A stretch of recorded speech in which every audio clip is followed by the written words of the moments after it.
इस दुनिया में सबसे अमीर भारत था, सबसे अधिक ज्ञानी भारत था, और आने वाला समय एयरक्राफ्ट या परमाणु बम, अणु बम से होने वाला नहीं है। शास्त्र के हिसाब से तो हम डार्विन थ्योरी वाले लोग। डार्विन थ्योरी एक पूरा मजाक है, जोक है, मैं बोलता हूँ। आज भी वैदिक सूत्र जो है मैथमेटिक्स में सटीक जानकारी देता है तुरंत, लेकिन आज इनके सूत्र हमको पढ़ाया जाता है tan theta cos theta plus tan theta. आज तक cos theta plus tan theta का कौन से काम है आज तक समझा नहीं मेरे को। लोगों को धरती के उस समय ज्ञान था, लेकिन आकाश, चंद्रमा, सूर्य, तारे की जनगणना नहीं मालूम। महाभारत में जिस प्रकार अर्जुन जी को ध्वन विद्या, उसी प्रकार पृथ्वीराज चौहान जी को हर बार उसको प्राण दान देते थे। क्यों? क्षत्रिय थे।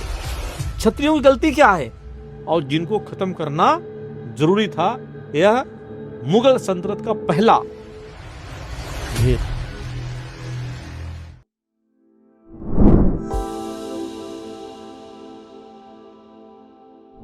हाय guys, welcome back to another episode on sunny side up. आज का हमारा टॉपिक बहुत ही इंटरेस्टिंग है। आज हम सारी एजुकेशनल मैनिपुलेशन और हमारे बुक्स में क्या क्या चीज़ें मिसिंग है, इन सारी चीज़ों पे बात करने वाले हैं, और अपने हिस्ट्री पे भी बात करने वाले हैं कि हमारी हिस्ट्री में कौन सी चीज़ों को मॉडिफाई किया गया है, या हमसे छुपाया गया है, या कंसील किया गया है। और ये सारे इंटरेस्टिंग टॉपिक्स पे बात करने के लिए हमारे साथ स्टूडियो में शशिकांत सिंह ठाकुर जी हैं। शशिकांत जी इज़ एन LLM और एक कॉन्स्टिट्यूशन एक्सपर्ट भी हैं। तो आइए मैं आपको शशिकांत जी से मिलाता हूँ। शशिकांत जी, आपका बहुत बहुत स्वागत है हमारे स्टूडियो में। आपका बहुत बहुत धन्यवाद कि आपने सनी साइड अप में मुझे बुलाया। You are welcome. और हिस्ट्री, इतिहास, NCERT बुक में लिखे तथ्यों के बारे में मुझसे जानना चाहते हैं आप जी। तो मैं आज आपके सनी साइड अप से के माध्यम से मैं सभी दर्शकों को बताऊंगा कि आज इतिहास को पन्ने खंगालेंगे। जो आपने सुना होगा या नहीं सुना होगा, दोनों आपको हम बताएंगे आज सनी साइड अप पर। चलिए, बहुत अच्छे नोट पे चालू करते हैं। शशिकांत जी, जब हम लोग मिस इन्फॉर्मेशन की बात करते हैं, अब तो बहुत सारी चीज़ें ओपन हो गई कि हमारी बुक्स में भी बहुत सारी चीज़ें नहीं पढ़ाई गई थी। तो पहले तो वो बात ना करें कि क्या नहीं पढ़ा है, पहले ये बात कराएं कि अगर कोई चीज़ छुपाई जा रही है तो उसका कारण क्या हो सकता है। कारण एक ही है कि हमें अपनी संस्कृति, अपनी सभ्यता, जो हमारे गौरवपूर्ण इतिहास था जी। उस इतिहास को कम आंकना, और जो इतिहासकार थे, इतिहासकारों ने जो इस्लामीकरण में जी। रच बस गए थे, और देश आजाद होने के बाद जो एक लेफ्ट मूवमेंट चला था, उनके जो संस्कृति कल्चर में रच जाने के कारण हम अपने इतिहास को अपने लोगों तक पहुंचा नहीं पाए, जिससे हमें ऐसा लगता है कि हमारा इतिहास कुछ नहीं है। लेकिन मैं आपको बताऊं, हमारा इतिहास, जो आज हम यूरोप की संस्कृति की बात करते हैं, अमेरिका की बात करते हैं, इंग्लैंड की बात करते हैं, जब इन लोगों को जो इनकी ABCD, मतलब जब बच्चा शिशु क्लास में थे, समझ जाओ, अगर यूरोप के लोग KG1 पढ़ते थे तो हमारे लोग ग्रेजुएशन की पढ़ाई करते थे। अर्थात जब इस पूरे दुनिया को यह ज्ञान नहीं था कि नक्षत्र क्या होते हैं, जिसे हम आज बोलते खगोल विज्ञान। लोगों को धरती का उस समय ज्ञान था, लेकिन आकाश, चंद्रमा, सूर्य, तारे की जनगणना नहीं मालूम थी। बराबर। तो हमारे उस समय हमारे यूनिवर्सिटी, जो हम यूनिवर्सिटी आज बोलते हैं, उस समय गुरुकुल था जी। उसमें पढ़ाया जाता है। और उसका साधारण उदाहरण आप देखेंगे तो ये आप जो बोल रहे हैं, सॉरी, ये आप वेद की पढ़ाई बोल रहे हैं? वेदों में पढ़ाई की गई। हमको बताया गया था कि भाई आपने पढ़ा कि भारत के लोग अशिक्षा भरे थे, भारत में ज्ञान नहीं था जी। हम जो सभ्यता अडॉप्ट की वो ब्रिटिश ने हमको दिया, कुछ हमको मुगलों ने दिया। लेकिन ये सब झूठी बात है। मैं बताया, जब ये KG में पढ़ते थे, हम उसमें ग्रेजुएट में पढ़ते थे। KG का मतलब, मेरा कहने का मतलब, जब आपको इस धरती में क्या क्या चीज है, जब आप खोज रहे थे, धरती के बारे में रिसर्च कर रहे थे, तो हम तो धरती का रिसर्च कर चुके थे, हम आकाश का रिसर्च कर रहे थे। और इसका उदाहरण है दिल्ली में जंतर और मंतर। अच्छा। ये 1600 ईस्वी के आसपास है। अच्छा। उस समय हम खगोल विज्ञान की सटीक जानकारी देते हैं थे, आज का विज्ञान या 4 5 10 साल पहले जो विज्ञान ने सिद्ध किया, हम 16वीं शताब्दी में सिद्ध कर दिए थे। मतलब हमारे लोग कितने ज्ञानी थे। जो आज वहां जंतर मंतर पर बना हुआ, आप देखिए, बताया कि प्रकाश की दूरी कितनी है, मंडल की दूरी, प्रकाश का आप उसका प्रकाश नापेंगे कैसे? और नापने का पैमाना हमने पत्थरों पर बना दिया था। कितने ग्रह हैं,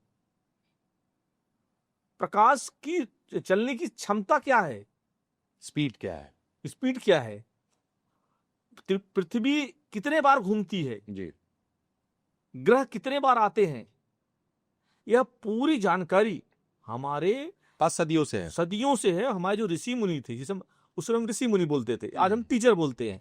जी, तो हम आज के आधुनिक टीचर जो हमारे उस समय थे, वो 16वीं शताब्दी में ही हमको बताए थे, जब लोगों को ज्ञान नहीं था। नहीं तो ये इसका ये वेस्टर्न ये क्या एजेंडा है कि हमारी जो ऑलरेडी प्रूवन, क्या इन लोगों ने कभी उस पर ध्यान नहीं दिया कि जानबूझ के उसे दबाना चाहा? क्या होता है, हमारी एक जो मानसिकता थी, हमने तो लेफ्ट के हम झांसे में फंसे हुए थे। जी। हम जो है इस्लामीकरण के दौर में थे, फिर हम पे अंग्रेजों ने राज किया। इस्लामीकरण में हमारे तो बहुत सारे यूनिवर्सिटी जो थी, गुरुकुल जिसको, उसको नष्ट कर दिया गया। बराबर। अंग्रेज आए तो अंग्रेजों ने हमारी शिक्षा को बढ़ावा नहीं दिया, हम्म। हमारी शिक्षा को खत्म किया और अच्छी चीजें लेकर गए। बेसिकली हमारी जीडीपी को गड्ढे में डाल दिया उन्होंने। जीडीपी गड्ढे में, आप देखो, हम बोलते पढ़ते थे कि भारत सोने की चिड़िया है। वो आपने एक गाना सुना होगा, भारत उगले हीरा मोती सोना। ये बराबर, बहुत अच्छा उस समय गाना बजता था, वो मनोज कुमार की पिक्चर थी। बिल्कुल। तो इस सोना और हीरा उगलने वाले हम देश थे। मतलब हमारी उस समय इकोनॉमी इकोनॉमिक अमेरिका से भी आगे थे हम। कैसे थे हम, क्या था हमारे पास कि मुगलों और इनके आने के बाद हम कंगाल हो गए? क्योंकि हमारे पास ज्ञान था। हम पूरी दुनिया के लोग हमारे पास ज्ञान लेने आते थे। नालंदा विश्वविद्यालय था हमारे पास, जहां पर पूरे दुनिया के लोग पढ़ने आते थे। कौन जलाया अब नालंदा यूनिवर्सिटी? मुगलों ने उड़ाया। अच्छा, और कितने महीने साल चलते रहा हो? सटीक जानकारी नहीं, लेकिन 6 महीने चलता रहा, इतनी किताबें थी। तो क्यों जलाया गया? तो ये स्टडीज तो पूरी खाक में मिल गई। हाँ, तो खाक में मिल गई, क्योंकि आपकी, अगर आपको खत्म करना है तो हम आपकी बौद्धिक संपदा को खत्म कर देंगे। अच्छा, आपके विचार को खत्म कर देंगे। तो जब आपकी विचार नहीं रहेंगे, आपके इतिहास नहीं रहेंगे, तो मैं आपके ऊपर जो थोपूंगा आप वही मानेंगे। तो ये हमारा नतीजा था। इसलिए हम कल भी बहुत ज्ञानी थे, मतलब हमारे लोग ज्ञानी थे। हमारी जो बोलते कि मेडिकल साइंस, जिसको हम बोलते हैं भाई मेडिकल साइंस देखो कितनी तरक्की कर लिया है, लेकिन हम 5वीं शताब्दी में, बता रहा मैं, जब इस्लाम का उत्पन्न नहीं हुआ था, 5वीं शताब्दी में हमको ऑपरेशन करने आता था। जी हाँ। तो हम उस समय ऑपरेशन करते थे। इंडस वैली सिविलाइजेशंस में बहुत सारे स्कल्स मिले हैं, जो बोलते हैं मुंडी, जो बोलते हैं कंकाल। तो कई सारे ऐसे उसमें स्कल्स मिले हैं जिसमें कि सर्जरी हुई है, जो साइंस प्रूफ कर रहा है कि उनके इसमें ड्रिल करके कुछ ना कुछ ऑपरेशन उनके ऊपर किया गया। इसके सारे वीडियोस भी अवेलेबल है यूट्यूब पे, मतलब कोई छुपाने वाली बात नहीं। तो आप चिकित्सालय की बात करते हैं, तो चिकित्सा तो हमारे यहाँ मतलब रामायण से चालू है। मतलब संजीवनी बूटी को अगर आप एक आयुर्वेदिक उपचार के हिसाब से भी सोचे, तो भगवान लोगों ने भी चिकित्सालय को मतलब एस्टैब्लिश किया है कि हमारे धर्मों में ही एस्टैब्लिश्ड है कि किन चीज़ों का क्या काट है। तो मेडिकल तो एडवांस था ही। टेक्नोलॉजी के बारे में आपका क्या कहना है? एक टेक्नोलॉजी हमारी बहुत एडवांस थी। जैसे आप देखिए, रामायण के बारे में करेंगे, रामायण में विमान था हमारे पास। ये विमान का कंसेप्ट आया कहाँ से? वो जो आपका कहना है रावण का वो खटोला था जो कुबेर से उन्होंने छीना था। हाँ, ओके। ये तो हम बोलते खटोला है, वो तो विमान था। वो विमान ऐसा था, पलक झपकते हजारों किलोमीटर पहुंच जाता था पर सेकंड में। तो भी विमान का कंसेप्ट लाया कैसे इन्होंने? हमारे ही रामायण से लाया वो, हमारे ही चीजें पढ़ी, हमसे ही लिया। तो ये जो डार्विन थियरी है, इसके बारे में बताइए, क्योंकि हमारे शास्त्र के हिसाब से तो हम डार्विन थियरी वाले लोग डार्विन हैं। थ्योरी एक पूरा मजाक है, जोक है, मैं बोलता हूँ। इसके बारे में आप विस्तार से। उनका कहना है कि भाई अगर हम इससे पैदा हुए, उससे पैदा हुए, बंदरों से हम धीरे धीरे, बंदर ने अच्छा क्षमता बढ़ाई, फिर भालू बने, फिर ये बने, फिर वो बने, फिर जाके हम मनुष्य में कन्वर्टेड हुए होंगे, थेरी है ना जी मैं गलत नहीं होता। मैं आप सर का लगभग मेरी 42 उम्र हो गई, जी 42 साल से मैंने एक बंदर को आदमी बनते नहीं देखा मैंने आज तक। अगर किसी ने देखा तो बताया मुझे। नहीं तो डार्विन थ्योरी में ये जाती क्यों कि एक कम्युनिटी ऑफ बंदर इंसान बन गए और बाकी सारे के सारे बंदर है। हम वही तो कर रहे हैं सर कि देखिए बंदर, वो बोले बंदर से इंसान बन गया, अच्छा। मतलब ये झूठ, इनका कोई तथ्य नहीं इनके पास। और इनका कहना है कि सबसे पहला लिविंग ऑर्गेनिज्म अगर मछली था तो आज सबसे विद्वान मछली क्यों नहीं है? अगर एवोल्यूशन ही प्रोसेस है जीवन का, तो एवोल्यूशन में तो कई सैकड़ों साल पहले मछली आई है, तो आज सबसे एडवांस तो मछली को होना चाहिए था। शशिकांत जी, इसके बारे में आपका क्या कहना है? मैं वही कहा, इनकी जो थ्योरी है ना, यह थ्योरी एक्चुअल में नास्तिक भावना से लिखी गई है। मतलब हमारे जो सनातन कल्चर था, हम बोलते हैं कि भाई एक ब्रह्मा जी थे। हमारा कंसेप्ट है कि फिर इंसान में एक औरत एक आदमी आए, दोनों के मिलन से उस इंसान की उत्पत्ति हुई, जी। फिर इंसान बने, हम्म और आज भी वही हो रहा है। लेकिन उनकी थ्योरी में ऐसा नहीं है। उनका था कि भाई बंदर थे, बंदर अपने आप को प्रोग्रेस किए, प्रोग्रेस करके इंसान बने। लेकिन आज 70-80-100 सालों में मेरे दादा लगभग 150 साल हो गए वो मुझे हुए, मेरे दादा ने नहीं बताया मेरे को कि बंदर से कोई आदमी बना। अब उनके पिताजी ने कभी नहीं बनाया होगा। तो यह उनकी थ्योरी छूटी है। बेसिकली पिछले हजार साल में कोई बंदर इंसान मुझे नहीं बना। लगता नहीं 1000, 2000, 4000 साल में कोई नहीं बना होगा भाई। और जो इस्लाम की बात करते हैं, उस इस्लाम में भी कहीं लिखा रही कि बंदर से इंसान बना या इससे बन गया कोई। उन्होंने लिखा है कि मोहम्मद पैगंबर का जन्म भी एक लेडीज से हुआ है। उन्होंने तो आदम और ईव का ही थियरी दिया है जो क्रिश्चियनिटी। हाँ, मतलब उन्होंने ये नहीं बोला कि बंदर से हुआ या जानवरों से हुआ, ऐसा कहीं उनके नहीं, ग्रंथ में लिखा है? नहीं। मतलब जितने ग्रंथ लिखे हैं मनुष्य के द्वारा ही बताया गया है सब चीजों पर। राइट जी। इनकी थ्योरी कहाँ से आई? लेकिन हमें क्या है, हम लोग खास करके हम दूसरों की चीजें बहुत जल्दी से पकड़ते हैं। हम कितना बता रहे हैं कि ऐसे ऐसा है, लेकिन कोई मानने वाला नहीं है। पर आपको ऐसा नहीं लगता इसका अभाव होने का कारण भी है कि हमारी चीजों की जो वैल्यू है उसको दबाई गई है, इसलिए हम लोग आकर्षित हो जाते हैं दूसरी चीजों की तरफ? क्या है, वही तो मैंने बताया कि हम अपने जब ज्ञान अपने दूसरे को बेच दिए, हमारे ज्ञान को जला दिया गया। जी अगर आज नालंदा विश्वविद्यालय होता तो आप वहाँ थ्योरी थी आपके पास, जी। मैथमेटिक्स के सूत्र थे, वैदिकीय सूत्र थे, जो ये आपके कराटे कुंफू सारी, ये सब कहाँ की विद्या है? हमारी विद्या है।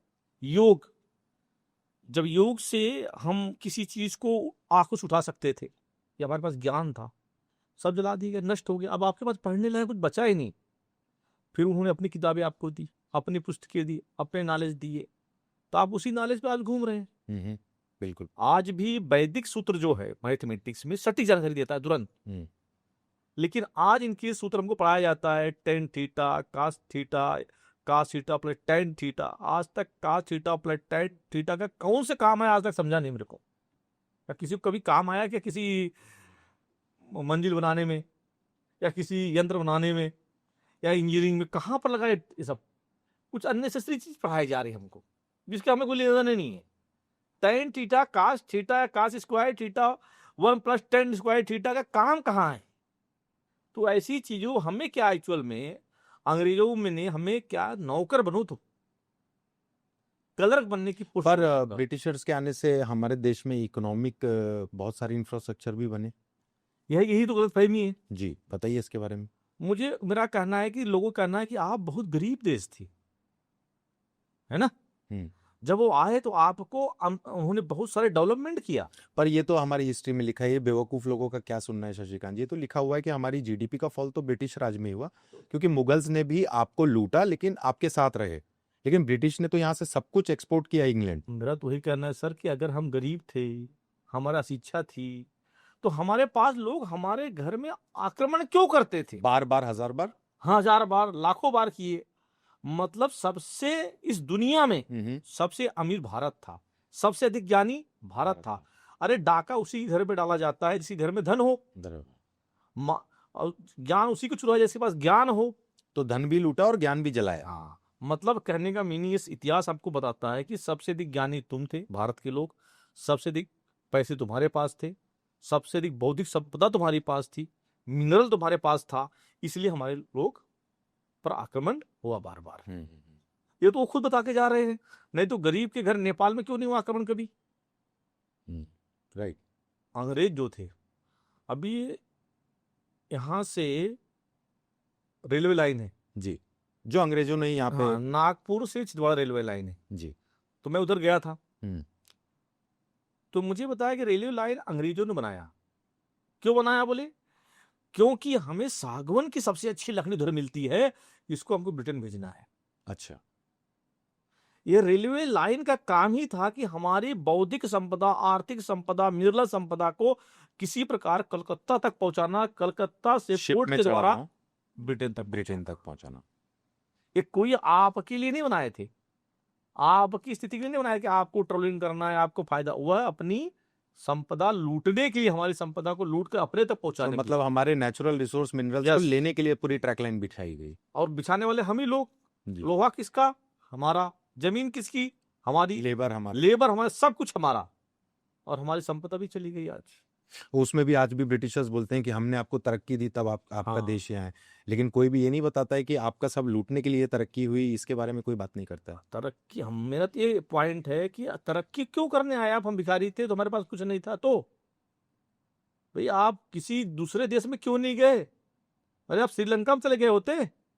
पर शशिकांत जी, कर्मा को तो आप मानते होंगे, अगर अपने धर्म को मानते हैं, कर्म साइकिल में तो विश्वास करते होंगे। बिल्कुल। आज आप देखिए कि ब्रिटेन की हालत कितनी खराब है। आज उनकी जीडीपी की भी हालत खराब है, इकोनॉमी की भी हालत खराब है। अब वो मिलिट्री पावर, सुपर पावर भी नहीं है एक तरीके से, बहुत बड़े। तो देखा जाए तो अगर हमारे धर्म के कर्म के हिसाब से आप बात करेंगे तो हमको जितना लूटा उतना तो हमने गेन नहीं किया, लेकिन आज हम वापस अपने पैर पे खड़े हो गए हैं और इंग्लैंड की इकोनॉमी हमसे आज खराब हो गई है। और पाकिस्तानी ग्रूमिंग गैंग्स चालू है, अगर आपको पता होगा इंग्लैंड में, जो कि ये गैंग्स होते हैं जो कि ब्रिटिश गर्ल्स को, स्पेशली ब्रिटिश गर्ल्स को, इनका काम ही है किसी भी तरीके से उनको अबडक्ट करना या उनको कन्विंस करना। और कई लोगों के साथ या तो वो रेप होता है या तो उनको ग्रूम किया जाता है ऐसे कामों में। तो उसमें भी एक अभी मैंने recently, I don't remember his name, उनका कहना था कि ब्रिटेन शर्मिंदा है जो अपनी बेटियों को सुरक्षित नहीं रख पा रहा। तो अगर कर्मा मानते हैं तो ब्रिटिश ने भी देश में आके हमारी बेटियों पे और माओं पे भी बहुत अत्याचार किया था एक समय पे। तो शायद कर्मा साइकिल मानते हैं तो घूम के इंग्लैंड की जितनी अभी आर्थिक और स्पिरिचुअल प्रॉब्लम्स है, तो कहीं ना कहीं आपको ऐसा नहीं लगता है कि उनकी पुरानी हिस्ट्री में जो उन्होंने काम किया है वो उनके ऊपर घूम के वापस आ रहा है? बिल्कुल सही बोल रहे हैं। हम तो सनातन को मानने वाले लोग हैं। जी, हम बोलते जो आपने कर्म किया है वैसा ही फल मिलेगा आपको। रिसाइकलिंग होगी, कर्म का फल उनको मिल रहा है। उन्होंने हमारे साथ अत्याचार किया, जी, आज उनके ऊपर अत्याचार हो रहा था। बिल्कुल। एक समय उन्होंने हमको लूटा, आज वो लूटे जा रहे। जी, एक समय में हमारे यहाँ की स्त्रियां थी उनको लूटा, आज उनकी बहन बेटियों की क्या हालत है। बिल्कुल। आज उनकी जीडीपी जीरो पर है। कोरोना में तो डूब ही गए थे पूरा। लेकिन भारत ये कि ऐसा देश था, कोरोना में सब कुछ नहीं हुआ। राइट। और हमने तो वैक्सीन भी बांटी, हमने वैक्सीन ही बांटी, हमने सब कुछ किया। जिसमें बहुत आज सारे अफ्रीकन हमने कंट्रीज को दी। अमेरिका को भी दिया अपना, उस समय ब्रिटेन को दिया। हाँ, हमने बहुत अफ्रीकन कंट्रीज को दी, जिसमें बहुत सारे लोगों ने हमें विश्व गुरु के नाम से ही थैंक यू बोला कि थैंक्स टू विश्व गुरु इन इंडिया। हाँ ठीक है, वो विश्व गुरु है कि नहीं वो तो अभी देखा जाएगा। पर वो तो उन्होंने खुशी में हाँ, बोल दिया क्योंकि हाँ, उनको ठीक। वैक्सीन मिल गई। हाँ। उनका कहना है कि जब हम यूएस जैसे सुपर पावर्स ने हमें सपोर्ट नहीं किया, तब इंडिया जहाँ 150 करोड़ की पॉपुलेशन है, उन्होंने अपने देश को संभालते संभालते मल्टीपल देशों को वैक्सीन प्रोवाइड की, जो हमारे अलावा किसी ने नहीं की। तो ये भी तो कहीं ना कहीं कल्चर का ही मतलब फर्क है। ये दर्शाता है कि इंडियन कल्चर सबसे सुप्रीम है। वासुदेव कुटुंबकम, कुटुंबकम ऐसा कुछ है, मतलब पूरे दुनिया एक परिवार है। पूरे दुनिया हम एक परिवार मानते हैं। अभी जो G20 हुआ था, हाँ, G20 सम्मेलन, पूरी दुनिया को one earth one family, one earth one family, हम पूरी दुनिया को अपना फैमिली मानते हैं। लेकिन ये हमारा सनातन धर्म बताता है, ये हमारा कल्चर बताता है। कल्चर बताता है। आपने हम पे अत्याचार किया लेकिन हम आप पे अत्याचार करें, ऐसा कभी नहीं है। भारत ने कभी भी किसी भी देश पर आक्रमण नहीं किया आज तक। इसकी अगर बात करें तो जो मेरा इसमें सोच है, मैं शशिकांत जी, की कल्चर की बात तो डेफिनेटली मानते हैं, क्योंकि अगर अपन इस चीज़ को देखा जाए तो इंग्लैंड के पास हमसे बहुत ज़्यादा एयरक्राफ्ट्स है, फाइटर जेट्स है। मे बी मेनली रीजंस क्योंकि इंग्लैंड हमेशा से इन्वेडर्स रहे हैं, दूसरे देश उड़ के चिड़िया की तरह जाना, तबाही मचाना और अपने देश चिड़िया की तरह उड़ के आ जाना। लेकिन अगर आप इंडिया की मिलिट्री एडवांसमेंट देखेंगे तो इंडिया ने अपनी मेजॉरिटी, अगर पूरी नहीं तो भी 90% जो एडवांसमेंट की है मिलिट्री बेसिस में, वो अपने डिफेंस पे की है, ना कि अपने अग्रेशन पे। बिकॉज आई थिंक ये हमारे कल्चर में है कि हमें सिर्फ अपने हिंद को बचाना है और हमें किसी और को इन्वेट नहीं करना है। शायद हमारे ब्लड में ही वो नहीं है। इसलिए हमने कभी नहीं सुना है कि कोई इंडियन राजा यूरोप जाके या अमेरिका जाके किसी देश को लूटा, क्योंकि वो हमारे कल्चर में नहीं है। तो हमारे देश की मिलिट्री भी हमारे कल्चर को बताती है कि आज अगर देखा जाए तो हमारा एयरफोर्स इंग्लैंड के बराबर नहीं है। उसका सिंपल रीजन है कि हमें उतने एयरफोर्स की जरूरत नहीं, क्योंकि हमें किसी देश जाके किसी को लूटना नहीं है। बट वही अगर आप इंग्लैंड को देखेंगे तो उनकी एयर फ्लीट ही है मोस्टली, उनकी तो मतलब ग्राउंड आर्मी, और ये मतलब हमारे सामने कंपेरेबल ही नहीं है। तो उनका मे भी इतने सारे एयरक्राफ्ट इसलिए फोकस करते हैं कि उनकी लाइफ ही निकली है लोगों को लूट के और गिद्ध की तरह अपना लूट के आना और अपने घोंसले में सामान रखना। इसके बारे में क्या विचार है आपका? कि एक मैं ग्रामीण क्षेत्रों में रहता हूँ, जी। तो हमारे यहाँ क्या होता है कि एक बोलते भौकाल। भौकाल। हाँ, भौकाल बनाओ। तुम वहाँ कितने गड्ढे में हो, आज ब्रिटेन कितने गड्ढे में है, वह बताने की गरज नहीं है। लेकिन भौकाल है ब्रिटेन का कि मेरे पास इतनी एयरक्राफ्ट है। अरे चलाने वाला कितने लोग तुम्हारे पास, और उसमें कितने पुराने कितने नए हैं, कितने तो मुझे लगता है कितने तो उनके नाम की गिन रहे हैं हम, लेकिन कितने साल से यूज कहाँ किया उन्होंने। तो भौकाल है आज ब्रिटेन जो है ना। केवल हमें ऐसा लगता है कि उनकी इकोनॉमी बहुत अच्छी बूम है, लोगों को लगती है, लेकिन उनकी इकोनॉमी डूब चुकी है। बिल्कुल, हाँ बिल्कुल। तो उनके पास एयरक्राफ्ट है, लेकिन एयरक्राफ्ट चलाएगा कौन और चलाएंगे कहाँ पर। लेकिन हम जो है, हमारे पास जितने संसाधन है हम दूसरे के लिए यूज नहीं करते जी। हम अपने परिवार की, अपने फैमिली की सुरक्षा था। भारत हमारा फैमिली है, उसकी सुरक्षा के लिए हमने बनाया है। हाँ। हम किसी को डराने के लिए नहीं बना रहे हैं, हम अपने किसी को सुरक्षा के लिए। धमकाने के लिए नहीं बना रहे हैं हम्म, हम अपने हम धर्म भाई, हम आप अगर हमारे साथ लड़ने आएंगे तो हम भी आपसे लड़ेंगे, और अपनी चीज आपको देंगे नहीं। देंगे नहीं। ये हमारा मकसद है। बिल्कुल। तो इसलिए हम उस ज्यादा डिफेंस में इन्वेस्टमेंट हम कर नहीं रहे। लेकिन अभी सरकार हमारी पूरी डिफेंस में अच्छा ला रही है और पैसे लगा रही है कि हम भी अच्छा एयरक्राफ्ट आना चाहिए। हाँ, अभी रिसेंटली हमने अपना सबसे बड़ा वॉरशिप भी पहला बनाया, तैयार किया हमने। जो अरेबियन सी। अभी जो मिग विमान हमारे खराब हो गए थे वो भी हम थोड़ा रिप्लेस कर रहे हैं। बिल्कुल। अच्छे से फ्लाई ले रहे हैं अपन लोग। तो अभी हम कर रहे हैं, लेकिन भारत ये चाहता है, भारत का मानना है पहले से कि हम किसी को एयरक्राफ्ट डराने के लिए, धमकाने के लिए नहीं रहे, हम अपनी खुद की सुरक्षा के लिए ले रहे हैं बस। तो हम बाकी देशों पर ध्यान हमें देने की गरज नहीं है। और आने वाला समय एयरक्राफ्ट या परमाणु बम, अणु बम से होने वाला नहीं है। तो फिर किससे होने वाला है? आर्थिक। अच्छा, अगला वॉर इकोनॉमिक हो। यस। अब आर्थिक जो होगा, और मुझे लगता आने वाला समय जैविक हथियार का उपयोग होगा। कौन सा हथियार? जैविक हथियार, मतलब ये वायरस जिसको बोलते हैं आप, वायरस, बायोकेमिकल वॉर। बायोकेमिकल आप बोलते हैं, वो हथियार यूज होगा। जैसे एक कोरोना आया, पूरी दुनिया रुला कर गया। आप परमाणु बम छोड़े आपने, अणु बम छोड़े आपने, ब्रह्मास्त्र छोड़ा, क्या छोड़ा आपने? एक छोटा सा वायरस कीटाणु जिसको हम बोलते हैं, वो आपने छोड़ा, पूरी दुनिया परेशान, लाखों लोग मर गए। एक वायरस इतना सा। तो आपका एयरक्राफ्ट कहाँ गया उस समय? आपकी पनडुब्बियां कहाँ गई? परमाणु में कोई काम आया? तो आने वाला समय ये जो अपन सूक्ष्म जैविक हथियार जिसको हम बोलते हैं, वो उपयोग होने वाला है। ये सब धरे धरे रह जाएंगे। और इस पे आने वाले, चाइना इस पे काम करना शुरू कर दिया है। और चाइना, मुझे ऐसा लगता है कि चाइना ने पहला प्रयोग ये कोरोना के रूप में किया है, बायो वॉरफेयर। यस। और उसने दिखा दिया कि एक वायरस से हम पूरी दुनिया को तबाह कर सकते हैं, छोटा सा वायरस। अगर ऐसे 2-4 वायरस आगे, देश का क्या होगा? बट रीजन क्यों है? चाइना का कल्चर तो ये नहीं था आज से 100 साल पहले। देखिए, चाइना 100 साल पहले, इज इट बिकॉज जो नैनकिंग में जो रातों रात मिलियंस ऑफ लोगों, जापानीज समुराइज ने जो लोगों को मारा, आई थिंक तब तक तो इनकी हिस्ट्री बहुत पीसफुल थी चाइनीज लोगों की। और उन्होंने अपने आप को अपग्रेड किया, बदलाव किया। पहले वो डिफेंस में थे, पहले वो किसी के ऊपर में हमला नहीं करते थे। लेकिन अगर हमारा उनका इतिहास देखा जाए तो लगातार उन्होंने हम पर हमला किया। सॉरी बट आप नए जनरेशन की बात कर रहे हैं। हाँ अगर हम थोड़ा पीछे जाते हैं, चाइना की कल्चर को देखा जाए, तो चाइना भी एक बहुत रिच इन कल्चर कंट्री है। नहीं और I think second world war में जापान ने जो चाइना के साथ किया, आई थिंक जापान एक पैसिव कंट्री बन गई, नॉन वायलेंट, और उसने चाइना को इग्नाइट करके वायलेंट बना के छोड़ दिया। क्योंकि I think more than 1 million लोगों को उन्होंने नैनकिंग में रातों रात मारा, स्लॉटर किया, रेप किया, बीवी बच्चों को मारा, काटा। तो आई थिंक कहीं ना कहीं चाइना को, आपको नहीं लगता ये रियलाइज हुआ होगा कि प्यार मोहब्बत से देश नहीं चलता है, कहीं ना कहीं पावर, मिलिट्री पावर भी आपको बनानी पड़ेगी? नहीं नहीं, देखो उन्होंने जापान के जो कांड होने के बाद जी। उनके अंदर ही आत्मा तो झकझोर दी होगी कि अब हमें भी न्यूक्लियर प्रोग्राम बनाना है। कि एक छोटा सा आइलैंड आके भी बस। हमको अगर इतना तबाह कर सकता है। तो उन्होंने जो उस समय एक्चुअल में जो बुद्धिज्म का थॉट था, जो आपने बोला कि 100 साल पहले उन्होंने बुद्धिज्म का जो थॉट था, वो बुद्धिज्म का थॉट उन्हें छोड़ दिया। आपका कहना है बुद्धिज्म थॉट इसमें बहुत बड़ा रोल प्ले कर रहा है? यस। उसको एक्सप्लेन कीजिए। बुद्ध जी का कहना क्या है? गौतम बुद्ध जी ने क्या हमको दे दिया? अहिंसा परमो धर्म। जी।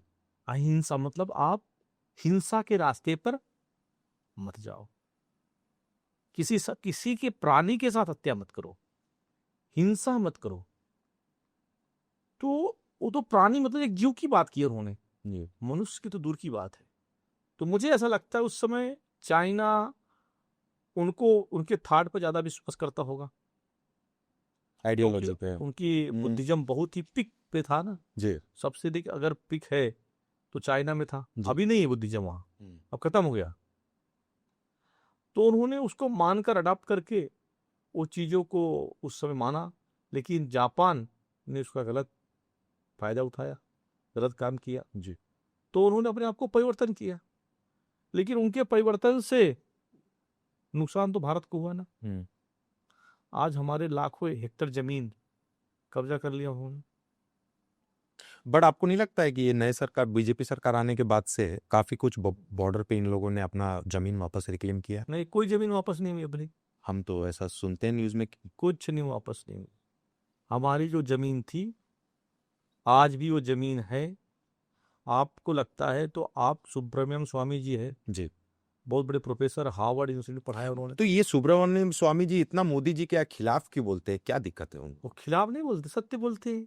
अब ये सत्य का पर्चा कौन लेके घूम रहा है, इसका इंसाफ तो कौन मेरा करेगा? कहना है कि देखिए, देश के मोदी जी प्रधानमंत्री हैं, जी। उनके पास सीडी ईडी सब है। जी। तो सुब्रमण्यम स्वामी साहब बोल रहे हैं कि भाई मैं गलत हूं, मेरे पर केस डालो, केस क्यों नहीं डालते इनके ऊपर? और सुब्रमण्यम स्वामी थे कौन? उनके संसद, उनके नेता है मोदी जी की, बिल्कुल। है ना। अगर भाई मैं गलत बोल रहा हूं तो आपकी पार्टी आपके खिलाफ में केस क्यों डालती नहीं ऊपर में? मेरा सवाल ये है। जी। अगर ये वो व्यक्ति झूठ बोल रहा है, इनलीगल बातें कर रहा है सुब्रमण्यम स्वामी, तो उसके ऊपर केस क्यों नहीं डाली जाती?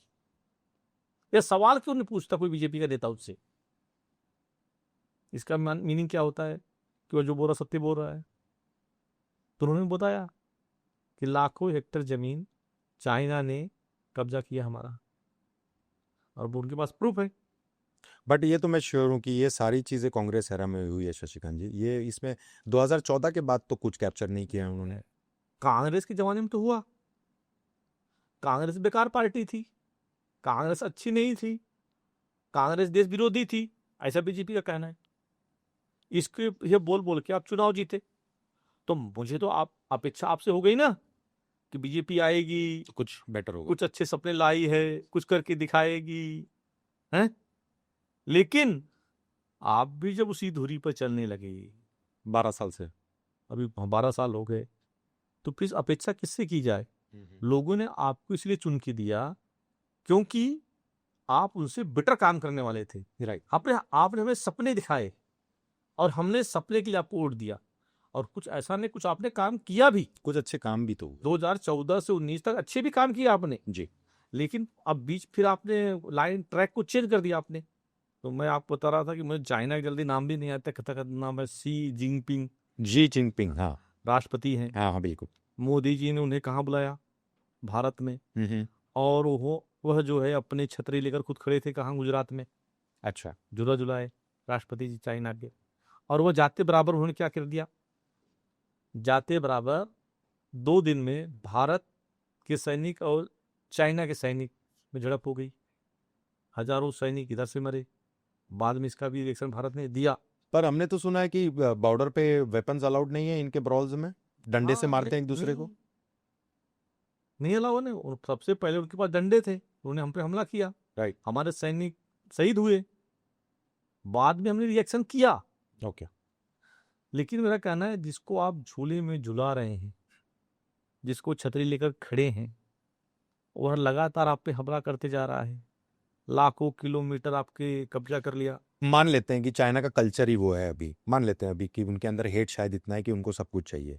बट इसमें अगर आप मोदी जी की बात करेंगे तो आपको नहीं लगता है कि 2014 के बाद हमारा भी एक इंटरनेशनल औहदा बढ़ा है और हमारा रिकग्निशन बढ़ा है और हमने इंटरनेशनल ज्यादा काम किया? मुझे ऐसा लगता था पहले, अच्छा। लेकिन अब भी मुझे भी ऐसा लगता था, और मुझे लगता भारत के लाखों करोड़ों लोग लगता होगा पहले। लेकिन अभी के हाल ही देखा, मैं मोदी जी गए ट्रम्प साहब से मिलने, जिस दिन ट्रम्प से मिल के आए उस दिन मोदी जी भारत के लोगों को भरा जैसे हम भरते कबाड़ उबाड़ को, और वहाँ के इंडियन ट्रांसफर कर दिया। वहाँ अच्छी अच्छी बातें की, और हमारे लोगों को क्या किया, एयरक्राफ्ट में जिस प्रकार से कौन लोगों को? हमारे भारत के लोगों को, वहां जो रह रहे थे, जो अमेरिका में रह रहे थे, उनके साथ क्या बदसलूकी की उन्होंने, कि जिस प्रकार से हथकड़ी लगाई भारत की, मतलब वह भारत के लोगों को हथकड़ी लगी नहीं, वो भारत देश को हथकड़ी लगी। मैं मानता हूँ, रीजन क्या कड़ी लगने का? वो तो मोदी जी बताए कि आप गले मिल के आए, दूसरे दिन इलीगल स्टे, एक्स वीजा, जो भी एक्सवाय। देखिए, हमारे इनलीगल की बात, हर देश में लोग इनलीगल रह रहे हैं। आपके देश में कितने इनलीगल लोग हैं? आपने तो, मैं तो ट्रम्प की तो वाहवाही करना चाहिए कि ट्रम्प ने जैसे ही आदमियों बना राष्ट्रपति, फटाफट एक्शन शुरू, उसने भारत के लोगों को एक्सपोर्ट कर दिया भर के। बट वो तो आपको मालूम है ना कि सिर्फ भारत नहीं, हो तो सारे लोगों को जो नहीं, illegal मेरा मार- कहना है, लेकिन मैं आपसे आके गले मिलता हूँ, हैं? वो कहावत है इसमें, मुंह में राम बगल में छुरी, कब पाए और कब काटे मूड़ी। आपने सुनी थी कहावत की? नहीं। बिल्कुल। तो ट्रम्प वही कर रहे हैं, इधर हमसे गले मिल रहे हैं, उधर हमारी मुंडी काट रहे हैं, और हम बोले अमेरिका हमारा बहुत सच्चा दोस्त है। तो ये दोस्त कैसा कि जिस दिन मैं मिल के जा रहा हूँ, दूसरे दिन हमको सपोर्ट कर रहा है भर भर के। लेकिन आप क्या कर रहे हैं? आप 12 साल से प्रधानमंत्री हैं, 12 मिलियन बांग्लादेशी हमारे देश में घुस गए हैं। ये मैं नहीं बोल रहा हूँ, सरकार के आंकड़े बोल रहे हैं। अच्छा। 12 मिलियन बांग्लादेशी देश में घुसे हुए हैं। कितने बांग्लादेशियों का आपने भगाया मोदी साहब? और यही मुझे मालूम है, हम लोग कॉलेज में पढ़ते थे, हमारा नारा था एबीपी का, बांग्लादेशियों को भगा के रहेंगे। बांग्लादेशी मोदी जी बनते बराबर बांग्लादेशी भग जाएंगे, 2014 नारा था। आज 2014 से 2025 शुरू है, और 12 मिलियन लोग हमारे देश में हैं। हम उनको खाना, पानी, गाड़ी, घोड़ा सब आपके टैक्स से दे रहे हैं, एक बांग्लादेशी भागा नहीं। क्यों? तो भाई ट्रम्प की वाहवाही करना चाहिए ना, कि उसने राष्ट्रपति बनते बराबर अपने लोगों को भगाया, वो बाहर के लोगों को। हम क्यों नहीं भगा पा रहे? हम क्यों नहीं भगा पा रहे? और ये 12 मिलियन लोग आए कैसे, पहले तो सोचो आप। अरे बॉर्डर क्रॉस करके आए कैसे इतने लोग, मुझे समझ नहीं आता।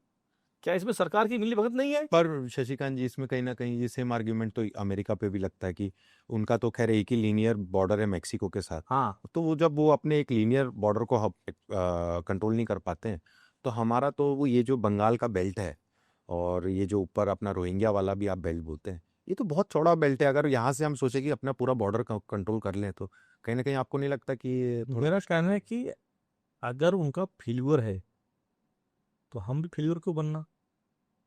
Right. भाई वह गलत है तो हम भी गलत रहना क्या? और अगर हम उन्होंने एक्शन शुरू कर दिया, आपने एक्शन कब शुरू किया? आपका एक एक्शन नहीं हुआ। अभी आसाम की बात किया जाए तो हम बता रहे हैं कि 43% लोग मुस्लिम हो गए, जनसंख्या। तो कौन है वो लोग? 43% आए कहाँ से? ये इसका जवाब तो हमको हिमंता बिस्वा शर्मा जी को देना चाहिए, वही वहाँ के मालिक हैं। बांग्लादेश के लोग आपके देश में घुसे कैसे? आप मुझे बताओ, अगर इसी प्रकार अगर आपकी फिर तो देश आपका कहाँ पर है आप? तो फिर जब हिमंता बिस्वा शर्मा जी बोलते हैं कि आने वाले 10 साल में आसाम की हालत बहुत खराब होने वाली है, तो क्या जब हालत खराब हो रही थी तब वो एक्टिव नहीं थे? मदद करना, आपको डूब के मर जाना चाहिए चुल्लू भर पानी में। कि आज आपके सामने ही तो नौबत आप कर क्या रहे हो? मुख्यमंत्री आपको पावर दिया है, भरो बोरी में और भेजो ले आके एक्सपोर्ट को, दन दन दन दन। क्यों नहीं कर पा रहे आप? पर क्या ये इतना आसान है? क्यों नहीं आसान नहीं है? अरे भैया शुरुआत तो करो, शुरुआत तो करो। 10 को भेजो, 100 को भेजो, 50 के भेजो, चिन्हित करो। क्यों नहीं कर रहे आप? अब हम आपको प्रधानमंत्री बना दिए, आपका राष्ट्रपति, आपका प्रधानमंत्री, आपका मुख्यमंत्री, आपका विधायक, आपका खासदार, आपका शासन, आपका प्रशासन, आपका। अरे आपको क्या दे दे? आपको क्या बनाए इस देश के लोग क्या आप बांग्लादेशी को भगाएंगे? क्या दें आपको? सब तो दे दिया आपको हमने। तो अगर आप अब नहीं भगा पा रहे हैं तो इसका मतलब क्या है कि आप केवल इसको पॉलिटिक्स, राजनीति के लिए उपयोग कर रहे हैं। आपको देश पर से कोई लेना अगर नहीं। इस पूरे टॉपिक में मोदी जी को साइड कर दें, तो आपको नहीं लगता हमारे देश में इतनी सारी कॉन्वोल्यूटेड आइडियोलॉजी है कि एक जो बोलते हैं कि सिंगल वन नेशन का प्रेम, वो भी उतना ही मुश्किल है, क्योंकि यहाँ पे इतने सारे धर्म और इतने सारे एजेंडाज है लोगों के कि वोट बैंक पॉलिटिक्स में ही ये सब चल रहा है। आज अगर आप बांग्लादेशी की बात करते हैं तो बांग्लादेशी तो दिल्ली तक मिलते हैं, वहां भी पकड़ाते हैं, अपने यहाँ नागपुर में है। यहाँ पे भी पकड़ाते हैं। तो ये जो स्प्रेड हो रहे हैं, ये जो प्रॉपरली हर जगह डेस्टिनेशन पे पहुंच रहे हैं, तो ये तो डेफिनेट है कि इनको प्लांट किया जा रहा है। अब सबसे बड़ा रीजन मुझे जो मेरे को जो कम मेरी उम्र है, बट मुझे जो लगता है कि सबसे बड़ा इसमें पॉलिटिक्स तो वोट बैंक पॉलिटिक्स है। बिल्कुल। तो आज अगर हम अपने आप को अमेरिका से कंपेयर करते हैं, जिसकी आइडियोलॉजी ही मोस्टली अगर रिलीजियस माना जाए तो क्रिश्चियनिटी है, बहुत ही सिंगुलर आइडियोलॉजी है कि हमको अपने देश के लिए करना है। बट अपने को क्या आपको लगता है कि हमारा जो देश इतने स्टेट्स में बना है, हमारे सारे मंत्री या हमारे सारे जितने भी टाइप के लोग हैं, क्या उस अप्रोच से अपने देश को देखते भी हैं क्या, जिस अप्रोच से ट्रम्प अपने देश को देखता है? देखिए, ट्रम्प ने जो अपने देश के लिए कर रहे हैं वह भारत के लोगों को उन्होंने भेज दिया, वह एक अलग बात है। लेकिन ट्रम्प जो अपने देश के लिए कर रहे हैं, एक राष्ट्रवाद विचारधारा से लेकर कर रहे हैं कि उन्होंने अमेरिका को सिक्योर करना है। बराबर। जी। और उन्होंने वादा किया था चुनाव के समय मैं ऐसा करूंगा, और उसके पहले सेम वादा हमारे मोदी साहब ने किया था कि हम बांग्लादेशियों को भगाएंगे। जी हाँ, ये बात तो मालूम ही। तो अगर आपके अंदर राष्ट्रवाद की भावना है, जिस प्रकार सरदार वल्लभ भाई पटेल ने देश को एक किया, कठिन समय में किया, जब हमारे पास क्या था? कुछ नहीं था, हमारी इकोनॉमी डूब चुकी थी, तो हम क्या बांग्लादेशियों को भगा नहीं सकते? भगाने भाई, उन्हें चिन्हित करो। अरे मेरा कहना है कि अगर एक आपके हर गांव में पुलिस स्टेशन है, और मुझे मालूम है, पुलिस वाले को मालूम है कि आपके गांव में कौन व्यक्ति आ गया है, तो क्या पुलिस वालों को नहीं मालूम है? तो बेसिकली क्या आपके इंटेलिजेंस को नहीं मालूम, राह को नहीं मालूम? तो आपका कहना है कि अगर सरकार चाह ले तो आज भी फिल्टर कर सकती है? बिल्कुल कर सकती है। अच्छा, तो ये जो आधार कार्ड बन जाते हैं, सब बन जाते हैं, ये फिर मतलब कैसे पॉसिबल है सब हो जाता? बिल्कुल पॉसिबल है, लेकिन जिनका आधार कार्ड बना है, सरकार को मालूम है कौन डुप्लीकेट है और कौन ओरिजिनल है। तो फिर इसका मतलब है कि सरकार को जब सब मालूम है, तो जो हो रहा है सरकार के सरकार करना आंखों नहीं के चाहती। सामने हो रहा है। हम और आप यहाँ बैठे हुए हैं आपस में, और हम सरकार को मालूम है बैठे हैं, क्योंकि हमारे ऊपर क्या चल रहा है? सैटेलाइट। सैटेलाइट बता रहा है आपके अंदर कौन हर रहा है, कहाँ जा रही है आपकी जीपीएस लोकेशन आपको मालूम चल जा रहा है। हाँ, मतलब आप कोई चीज प्राइवेट रही नहीं। बिल्कुल। तो सरकार अगर चाहे तो आपको 10 दिन लगते हैं आपको वो छाटने में। अरे आप शुरुआत तो करो कम से कम, जिसका वादा किया था। और वही पार्टी के लिए नहीं, कम से कम देश के लिए तो करो। लेकिन हम कब 12 मिलियन देश को भगाएं, वहां बांग्लादेशियों को एक्सपोर्ट करेंगे? आज 12 मिलियन कितने होते हैं? 1,20,00,000, बहुत बड़ा डिफरेंस है। ये सरकारी आंकड़ा है, अगर ऐसा तो कम से कम 5-6 करोड़ लोग आ चुके हैं। आपकी बातों से तो शशिकांत जी ऐसा लगता है कि हमारे साथ जो भी बीतता है उसमें कहीं ना कहीं हम खुद अपने आप को अपने ऊपर ये लाते हैं। चाहे अगर हम हिस्ट्री की भी बात करें, अब चलिए हिस्ट्री की बात करते हैं, मैनिपुलेशन की अगर बात करते हैं, तो हमारे राजाओं के साथ जो हुआ, या हमारी जो टेरिटरी हमने खोई, या किसी भी बाहर वाले ने, इनफैक्ट ब्रिटिशर्स भी जो आके हमसे लड़े, तो कहीं ना कहीं आपको ये नहीं लगता है कि हमने ही कहीं ना कहीं उनको एक मौका दिया हर समय अपने में बंटवारा हाँ, करके? बिल्कुल बिल्कुल सही बोल रहे। अब देखिए, भारत की इतिहास देखा जाए तो भारत में तो सनातन धर्म था पहले। जी। मैंने कई बार बोल चुका हूं कि भारत में इस्लामीकरण की शुरुआत जो है लगभग ये 8वीं शताब्दी से शुरू हुई थी। इससे पहले अपना इस्लामीकरण था ना, इस्लाम था नहीं। इस्लाम तो शुरू हुआ 5वीं सेंचुरी से इंडिया में। हाँ, 8th सेंचुरी से इंडिया में। और इस्लाम का जो आगमन हुआ 570 ईसा पूर्व के आसपास हुआ, 6ठी सेंचुरी में। अब देखिए मजे की बात है, अगर अब आप उस टॉपिक पर आ ही गए हैं अपन, तो जो मोहम्मद पैगंबर थे उनका जो ज्ञान प्राप्त हुआ उस गुफा का नाम था हीरा पर्वत। हीरा पर्वत। अब देखिए हीरा भी हिंदू धर्म नाम से जुड़ा हुआ है। पर्वत। सोचिए मतलब कहने का मतलब हीरा पर्वत नाम था, उसका नाम कोई यूनुस नाम हो जाता, ख्वाजा चिश्तीन हो जाता, अकबर बेगम हो जाता, ऐसा कुछ नाम, हीरा ही नाम क्यों आया? ये तो हमने पूरे उनके ही लिखा है। मतलब वहां भी सनातन ही था, पहले सनातन ही था ना, इसलिए हीरा पर्वत में उनको ज्ञान प्राप्त हुआ 40 साल की उम्र में। मुझे एग्जैक्ट अगर होगा तो 610 ईसा पूर्व उनको पास ज्ञान प्राप्त हुआ मोहम्मद पैगंबर को जी, कि उनको संदेश मिला आसमानी किताब। हाँ, नहीं आसमान में कुछ उनको ज्ञान प्राप्त संदेश हुआ, जिससे उन्होंने जैसे अलग अलग लोगों को ज्ञान प्राप्त होता था, इस लोगों को ज्ञान प्राप्त हुआ। तो अब वहां से इस्लाम की शुरुआत हुई। तो आपको तो ये मालूम है कि लोगों को नॉलेज में है कि भाई जो आज मक्का मदीना हम बोलते हैं, काबा जिसको बोलते हैं, वहां तो पहले सनातन ही था, वहां पहले धर्म की पूजा होती थी। उसके बारे में बताइए डिटेल, इसके बारे में हम लोग को कम नॉलेज है। क्या पहले हम वहां पर जो है ना मूर्तियों की पूजा होती थी। मक्का में मूर्ति यानी भगवानों की मूर्ति? भगवान की, मतलब वहां डे के हिसाब से पूजा होती थी। अच्छा, रवि, क्या इसका कुछ अपने पास हिस्ट्री में ये सब कहीं लिखा है? देखिए क्या है कि यह आप किताबें जब पढ़ेंगे बहुत सारे, जी, तो उस किताबों में मिलेगा। तो जो उनकी हुई लिखी हुई किताबें हैं इस्लामीकरण की, या जो अरब में किताबें हैं, तो वहाँ उस समय लगभग मुझे लगता है 7 मूर्तियों की पूजा होती थी, ऐसा मुझे जानकारी है। रवि मतलब सूर्य की पूजा, रवि, सोम, मंगल, बुध, गुरु, मतलब एक्चुअल ग्रहों की पूजा होती थी, लेकिन मूर्तियों के रूप में होती थी। अब सोम का मतलब हो गया शंकर भगवान की पूजा जी। रवि की मतलब सूर्य भगवान की, मतलब उस समय भी पृथ्वी की पूजा होती थी, सूर्य की पूजा होती थी, शंकर की पूजा होती, सबकी होती थी। तो आज भी लोगों का ऐसा मानना है कि जो वो पत्थर है वो शंकर भगवान का के रूप में वो शिवलिंग है, ऐसा लोग मानते हैं। वो उसको पहले ऐसा पत्थर था, वैसा शिवलिंग था वो, ऐसा लोगों का कहना है। और जो इतिहास के हिसाब से देखा जाए तो सत्य निकलता है। फिर उसको धीरे धीरे उसको कवर चढ़ाया गया, फिर कवर चढ़ाया गया, फिर कवर चढ़ाया गया, कवर चढ़ाते चढ़ाते वो इतना बड़ा हो गया है। फिर अभी उसको लोग चूमते हैं, जब हटता देखना आप कभी भी, क्यों चूमते हैं भाई उसको? आप में तो ये मूर्ति पूजा का तो विरोध है, जी, आपने तो मूर्तियां छुड़वा दिया पूरी। जब ज्ञान प्राप्त हुआ मोहम्मद पैगंबर जी को, तो उन्होंने मूर्तियों को छुड़वा दिया। बिल्कुल। क्यों थोड़ा देर उनको लगा कि अब, उनका कहना ऐसा था, उनकी सोच ऐसी थी कि अब मुझे मूर्तियों की गरज नहीं, मुझे ज्ञान प्राप्त हो चुका है, तो ज्ञान प्राप्त अब गरज नहीं है, इनको तोड़ दो। अब तोड़ क्यों दो, वो तो वही जाने। तो वो तोड़ दिया गया, और ऐसा इतिहासकारों का कहना है कि वहां से, क्या कहना है इतिहासकारों का?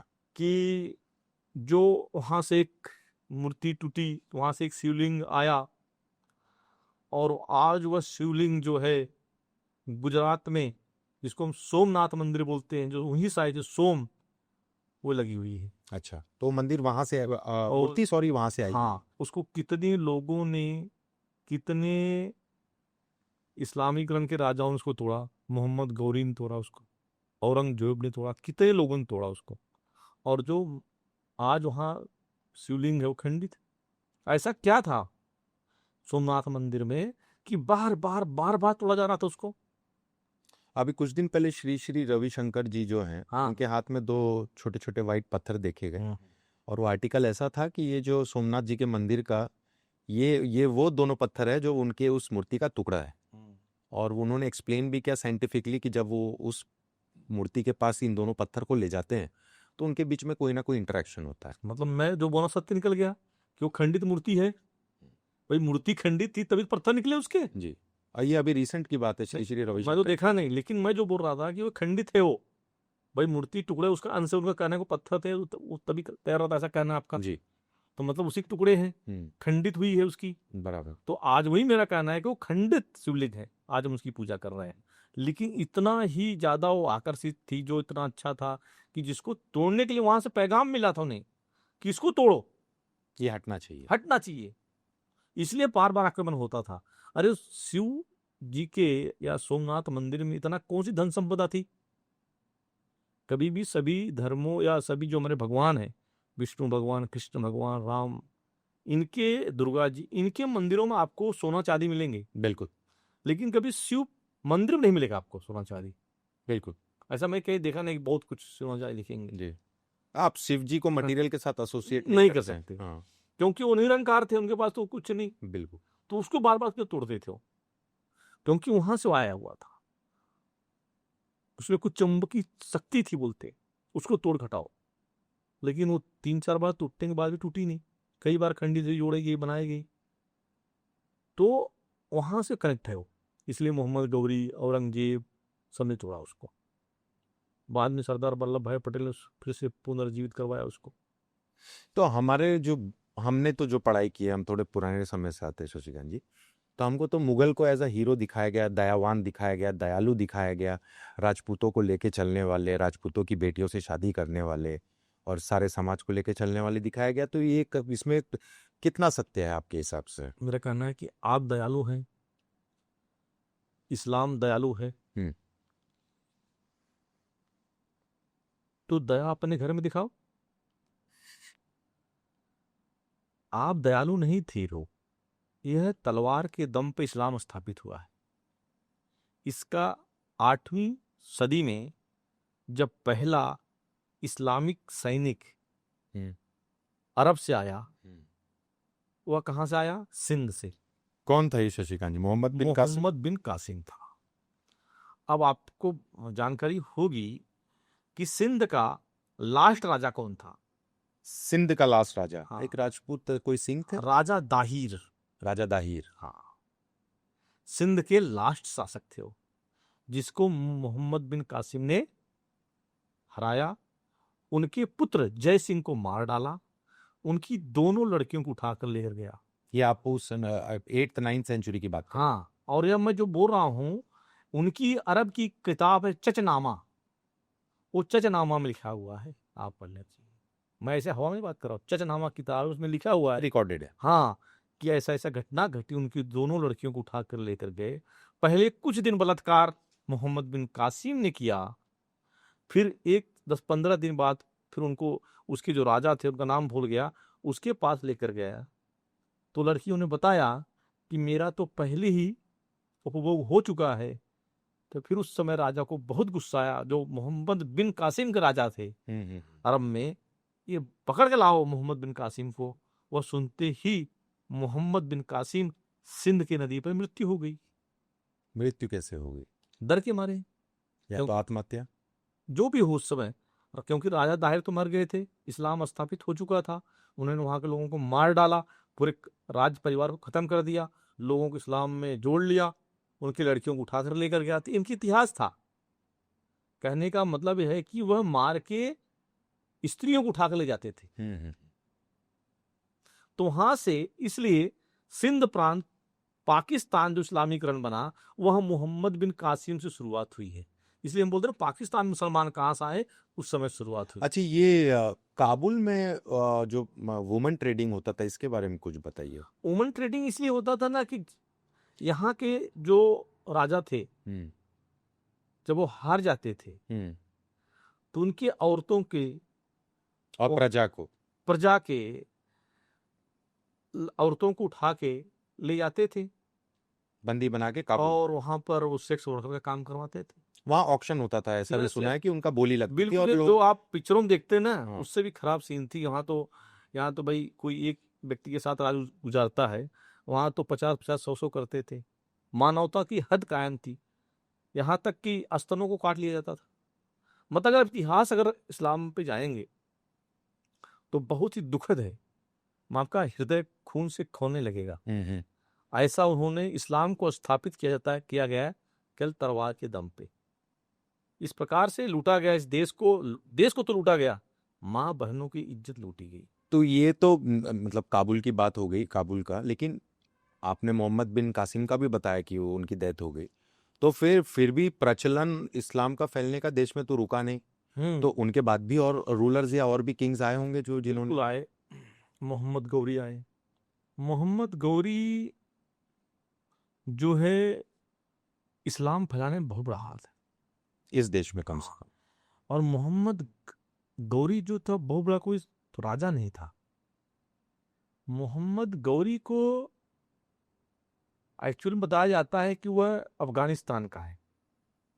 अच्छा, पर अफगानिस्तान भी तो भारत ही था, हिंदी था। ये बहुत पहले की बात, हजारों मतलब तब तो अफगानिस्तान था भी नहीं। नहीं, अफगानिस्तान उसमें कंधार था, कंधार जो बोलते कि अब महाभारत काले से था। हाँ हाँ, बिल्कुल हाँ। बिल्कुल। कुरुक्षेत्र भी मुझे लगता है हाँ, अफगानिस्तान की हाँ। टेरिटरी में ये मोहम्मद गौरी और मोहम्मद बिन कासिम में अंतर कितना देखिए। यह मोहम्मद गौरी 16वीं शताब्दी की बात है अच्छा, ऑलमोस्ट 1000 साल बाद और और 800 साल बाद। और ये कितने मोहम्मद बिन कासिम 8वीं शताब्दी की बात, 7वीं शताब्दी की बात। कितने फर्क हो गए। तो इतने फर्क में कितना इस्लामीकरण बना होगा, आप सोचिए। बिल्कुल। इसके बीच के गैप को तो इतिहासकारों ने लिखा ही नहीं। तो आपका कहना है कि बिन कासिम के बाद सीधा हमारे पास डेटा मिलता है तो वो गौरी का मिलता है। मोहम्मद गौरी का कि अच्छा। मोहम्मद गौरी ने ऐसा किया। मोहम्मद गौरी ने सबसे पहले मंदिरों को तोड़ना शुरू किया। अच्छा। हाँ, उसने भारत के जितने मंदिर थे सारे तोड़ दिए। इसके बाद औरंगजेब, जो आपने अब बहुत नाम सुना होगा, औरंगजेब ने तो लगभग कृष्ण मंदिर, ज्ञानवापी मंदिर, कृष्ण मंदिर यानी आप मथुरा की बात कर रहे हैं? हाँ हाँ, अच्छा। जहाँ कृष्ण जी का जन्म हुआ, उस मंदिर को भी तोड़ा गया। कब तोड़ा गया? अभी कौन सा महीना चल रहा है? रमजान महीना। रमजान महीना में तोड़ा गया। वहां पर ईदगाह की निर्माण की। ये किन्होंने तोड़ा था? औरंगजेब ने। मथुरा का मंदिर। वो तो लिखा हुआ है, वो तो जुटलाया नहीं जा सकता। और आज भी अगर हम कृष्ण भूमि पर जाते हैं, इस करोड़ों हिंदू इस देश में रहते हैं और देखते हैं हम कि भाई इसी एक ही दीवार में इधर कृष्ण जी का स्थान है और उसी दीवार में मस्जिद में नमाज पढ़ी जा रही है। आज भी इसका हल नहीं हुआ। तो हम कितने धर्मपरायण लोग हैं, सहनशीलता वाले लोग कितने हैं, वह कृष्ण जन्मभूमि देखकर आएगा। आपको ऐसा लगेगा, देखिए ये इतिहास दिखे आपको, मतलब जो इतिहास किताबों में दिखेगा और साक्षात आपको दिखेगा कि औरंगजेब का अत्याचार। और वो बोलते हैं ना कि भाई लोग कहने कि सूफी संत आए, इतिहास में आप भी पढ़ाया गया है, कुछ सूफी संतों ने इस्लाम को बढ़ावा दिया, उनके अच्छेपन में आपको इस्लाम बढ़ा। यह सब मुझे लगता है झूठी बात है। कोई भी व्यक्ति मुझे लगता नहीं अपना धर्म छोड़ के स्वेच्छा से दूसरे धर्म में जाना चाहता है। एक दो ही कारण होते हैं, एक तो प्रलोभ, दूसरा डर के मारे। प्रेम या भय। हाँ, और मुझे लगता है पहले के लोग जो गए वह डर के कारण गए। आज जो हमारे देश में जो हमारे मुसलमान है, वह हिंदू हमारे भाई है, हमारे ही लोग है। मुसलमान थे ही नहीं, है ही नहीं वो, इसलिए हमारा डीएनए उनका डीएनए एक ही है। इसलिए आज भी अरब के लोग यहाँ के मुसलमानों को दूरी नजर मानते हैं। बिल्कुल। क्यों मानते हो? मानते से नहीं आप मुसलमान हो। तो इसलिए हम दोनों बेसिकली वो कन्वर्टेड नहीं मानते हैं, वो अपने प्योर ब्रीड मानते हैं अपने आप यस। को। हाँ। तो हम एक ही है। इसलिए मैं बोलता हूँ कि यहाँ के मुसलमानों को कोई गलती नहीं है। यहाँ के मुसलमानों को क्या गलती हो, तो कन्वर्टेड है। तलवार के नोक हम ही लोग हैं बेचारे, उनके दादा परदादा ने डर के मारे अपने बहन बेटियों की इज्जत बचाने के लिए उस समय अपने धर्म जो को उनको बचाने उस के समय लिए ठीक लगा। उन्होंने किया। और आज वो आगे बढ़ रहा है तो हम उन्हें कैसे गलत बोलते? और अगर उनको बचाने वाला कोई उस समय होता, क्योंकि हमारी लड़ाई तो आपस में थी, हम एक दूसरे के अंदर लड़ते थे, जो राजा थे आपस में लड़ के मरे। बिल्कुल। तो क्या उनकी गलती है? आज मोहम्मद गौरी ले लो, औरंगजेब ले लो, खिलजी ले लो, बाबर ले लो, जो जितने भी हमारे इस्लामिक राजा हुए, उन्होंने क्या किया? टीपू सुल्तान की बहुत महिमा हो, टीपू सुल्तान ने कितने मंदिरों को तोड़ दिया था। तो इन्होंने तो, अगर यह केवल बोलते हैं ना कि कुछ लोगों का आप बात करेंगे सेकुलर लोगों से, तो उनका कहना होगा कि यह तो सत्ता की लड़ाई थी, जमीन कब्जा की लड़ाई। भाई तो जमीन की कब्जे की लड़ाई में तो धर्म परिवर्तन कहां से आ गया? मानता हूं कि जमीन कब्जा की लड़ाई होती तो धर्म परिवर्तन क्यों करवाते? हमारे माता और बहनों के स्तन पर टैक्स लगता था, इतिहास में लिखा है। हम जब छोटे थे शशिकांत जी, आप तो मुझसे कुछ साल बड़े हैं, आपको याद है दूरदर्शन पे टीपू सुल्तान सीरियल आया करता हाँ, था, और उसको बहुत बड़ा योद्धा, महान योद्धा दिखाया जाता वही तो बता रहा हूं। कांग्रेस ने तो अपने कार्यकाल में सत्यम शिवम सुंदरम को हटा दिया। सोचिए क्या सोच थी उनकी। संविधान में सेकुलर सब जोड़ने वाले नेहरू जी हैं। तो हमारे अपने आप को कम आंकना, हमें कम दिखाना, ये हमारी पहली परंपरा है। सम्राट पृथ्वीराज चौहान जो दिल्ली पर राज कर रहे थे, अच्छा, इतने बड़े धनुषधारी थे, या इतने बड़े महाप्रकामी राजा थे कि महाभारत में जिस प्रकार अर्जुन जी को ध्वन विद्या मालूम थी, उसी प्रकार पृथ्वीराज चौहान जी को धनु विद्या मालूम थी। गौरी को मोहम्मद गौरी को 16 बार उन्होंने हराया, ये रिकॉर्डेड है, 16 रिकॉर्डेड है। और हर बार उसको प्राण दान देते थे, क्योंकि क्षत्रिय थे। क्षत्रियों की गलती क्या है? कोई हमारे सामने झुका तो माफ कर दो। क्षत्रियों की आधी हार या माफ करने के कारण हुई। राइट। नहीं तो आज मैं बताता हूं, अगर क्षत्रिय चाहते थे उस समय, क्षत्रिय राजा, तो आज अफगानिस्तान हो, इराक हो, ईरान हो, श्रीलंका हो, नेपाल हो, भूटान हो, बांग्लादेश हो, इंडोनेशिया हो, कंबोडिया, सब में आपका राज होता। लेकिन हम दयावान, हम महान, हमारे सामने झुक गए तो जा बेटा। और हमारे कोई गरीब से गरीब या अमीर से अमीर और हरामी व्यक्ति भी उस राजा के शरण में आता था तो हम उसको अभय दान देते थे। उस दान के लिए हम दूसरे राजा से लड़ते थे, क्योंकि हम मानते थे कर्तव्य को जी। तो पृथ्वीराज चौहान जो है 16 बार गौरी को हराया, और 17वीं बार उनके ससुर जय सिंह, बोलते जयचंद, ने मोहम्मद गौरी का साथ दिया जी। 17वीं बार पृथ्वीराज चौहान को पकड़ लिया गया। पकड़ के कहां लेकर गया? आज के अफगानिस्तान में। और वहां पर उनको तरह तरह की यातनाएं दी गई। अफगानिस्तान में पृथ्वीराज जी को लेकर जाया गया, उनकी बड़ी बड़ी यातनाएं दी गई। कभी सिर से लड़ाया गया, कभी मगरमच्छों के सामने छोड़ दिया गया। लेकिन वह इतने बड़े शक्तिशाली थे कि शेर भी हार गए उनसे। तो मोहम्मद गौरी को लगा इसको मारे कैसे, और राजा को अपने प्रजा के सामने हीरो बनना था। तो इतनी यातनाएं दी कि उनकी दोनों आंखें निकाल ली।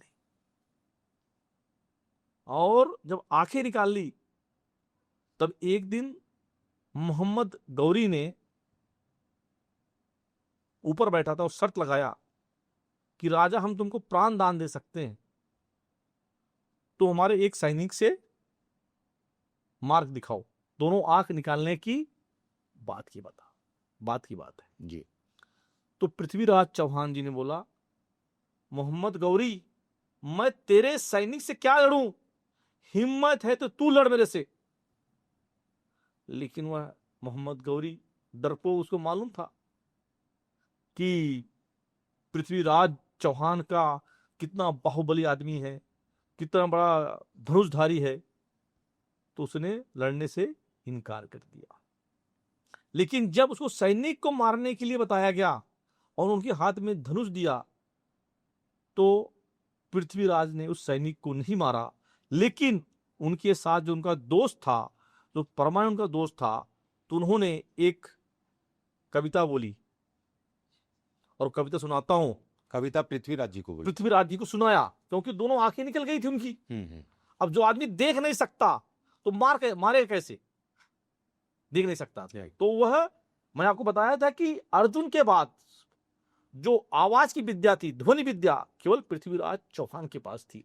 तो विद्या का उपयोग कैसे हुआ और उन्होंने कैसे मोहम्मद गौरी को मारा, एक चौपाई से मारा। और चौपाई इस प्रकार से देखिए, 4 बास 24 गज, 4 बास बता रहे हैं उनके डिस्टेंस। हाँ, 4 बास 24 गज, अंगुल अष्ट प्रमाण। 4 बास 24 गज, अंगुल अष्ट प्रमाण, ता ऊपर सुल्तान है, मत चूके चौहान। उन्होंने बताया कि 4 बास की दूरी पर और 24 गज की दूरी है, और उसके ऊपर सुल्तान बैठा है चौहान, मत चूको चौहान। यही मौका है चौहान कि अपने ध्वनि विद्या से उसको मार। उन्होंने तीर चलाया और स्पॉट पर ही मोहम्मद गौरी मारा गया। तो उनकी ये विद्या थी। उसके बाद पृथ्वीराज चौहान जी का क्या हुआ? पृथ्वीराज चौहान को मार दिया गया, सैनिकों ने मार दिया। ओके। और वो मर गए। आज भी उनकी अस्थियां थे वहां पर। जब कोई वहां जाता था मोहम्मद गौरी के अर्थी पर, तो सबसे पहले उसको जूता मारते थे। लेकिन अभी भी इसकी कुछ बताई गई, कुछ नए हमारे अभी नए जमाने में कुछ एक अच्छे शेर सिंह राणा थे, आप नाम सुना होगा। उन्होंने गए वहां से पृथ्वीराज जी की तलवार लाई। अच्छा। हाँ, महापराक्रमी राजा थे, उनको महान न बता के अकबर महान, औरंगजेब महान, खिलजी महान, मोहम्मद गौरी महान, ये हमको पढ़ाया जाता है। ये तो हमको कभी कभी आप उदाहरण दिया जाता है कि भाई देखो, मोहम्मद गौरी 16 बार हारा, लेकिन 17वीं बार जीता ना। तो अगर आप भी 17 बार मेहनत करेंगे तो जीतेंगे जरूर। आपको पढ़ाया जाता होगा, ये बताया जाता है हमको, मेहनत करते रहो, keep trying till you succeed. Yes. तो ये हमारे इतिहास जो है ना, हम दूसरों को महान बताने में ही लगे रहे, कभी अपने अंदर के राजाओं की, महाराजाओं की को महान बताया ही नहीं, अपने इतिहास को पढ़ाया ही नहीं, अच्छे इतिहास को बताया ही नहीं। इसलिए हमें अपने आप पे जो गर्व होना चाहिए वो गर्व न होके हम अपने आप पे हीन भावना महसूस करते हैं। तो ये तो पृथ्वीराज जी की हो गई। कुछ महाराणा प्रताप के बारे में बताइए। जो हमें बताया गया कि भाई अकबर बहुत महान था। अकबर कोई महान नहीं था। हमने तो जोधा अकबर मूवी देखी है, उसमें तो बहुत ही बढ़िया आदमी दिखाया गया है। वो बताया गया है कि जो मुगल थे वह राजपूत के लड़कियों से शादी करते हैं। अरे हमने हमारे इतिहास पर हमने बहुत मुसलमान लड़कियों से शादी की है। बाजीराव कौन थे?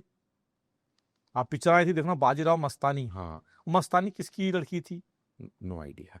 तो हमने तो केवल हमें बताया गया राजपूतों को जो है ना नीचा दिखाने के लिए कि भाई इनकी लड़कियां शादी कर ली।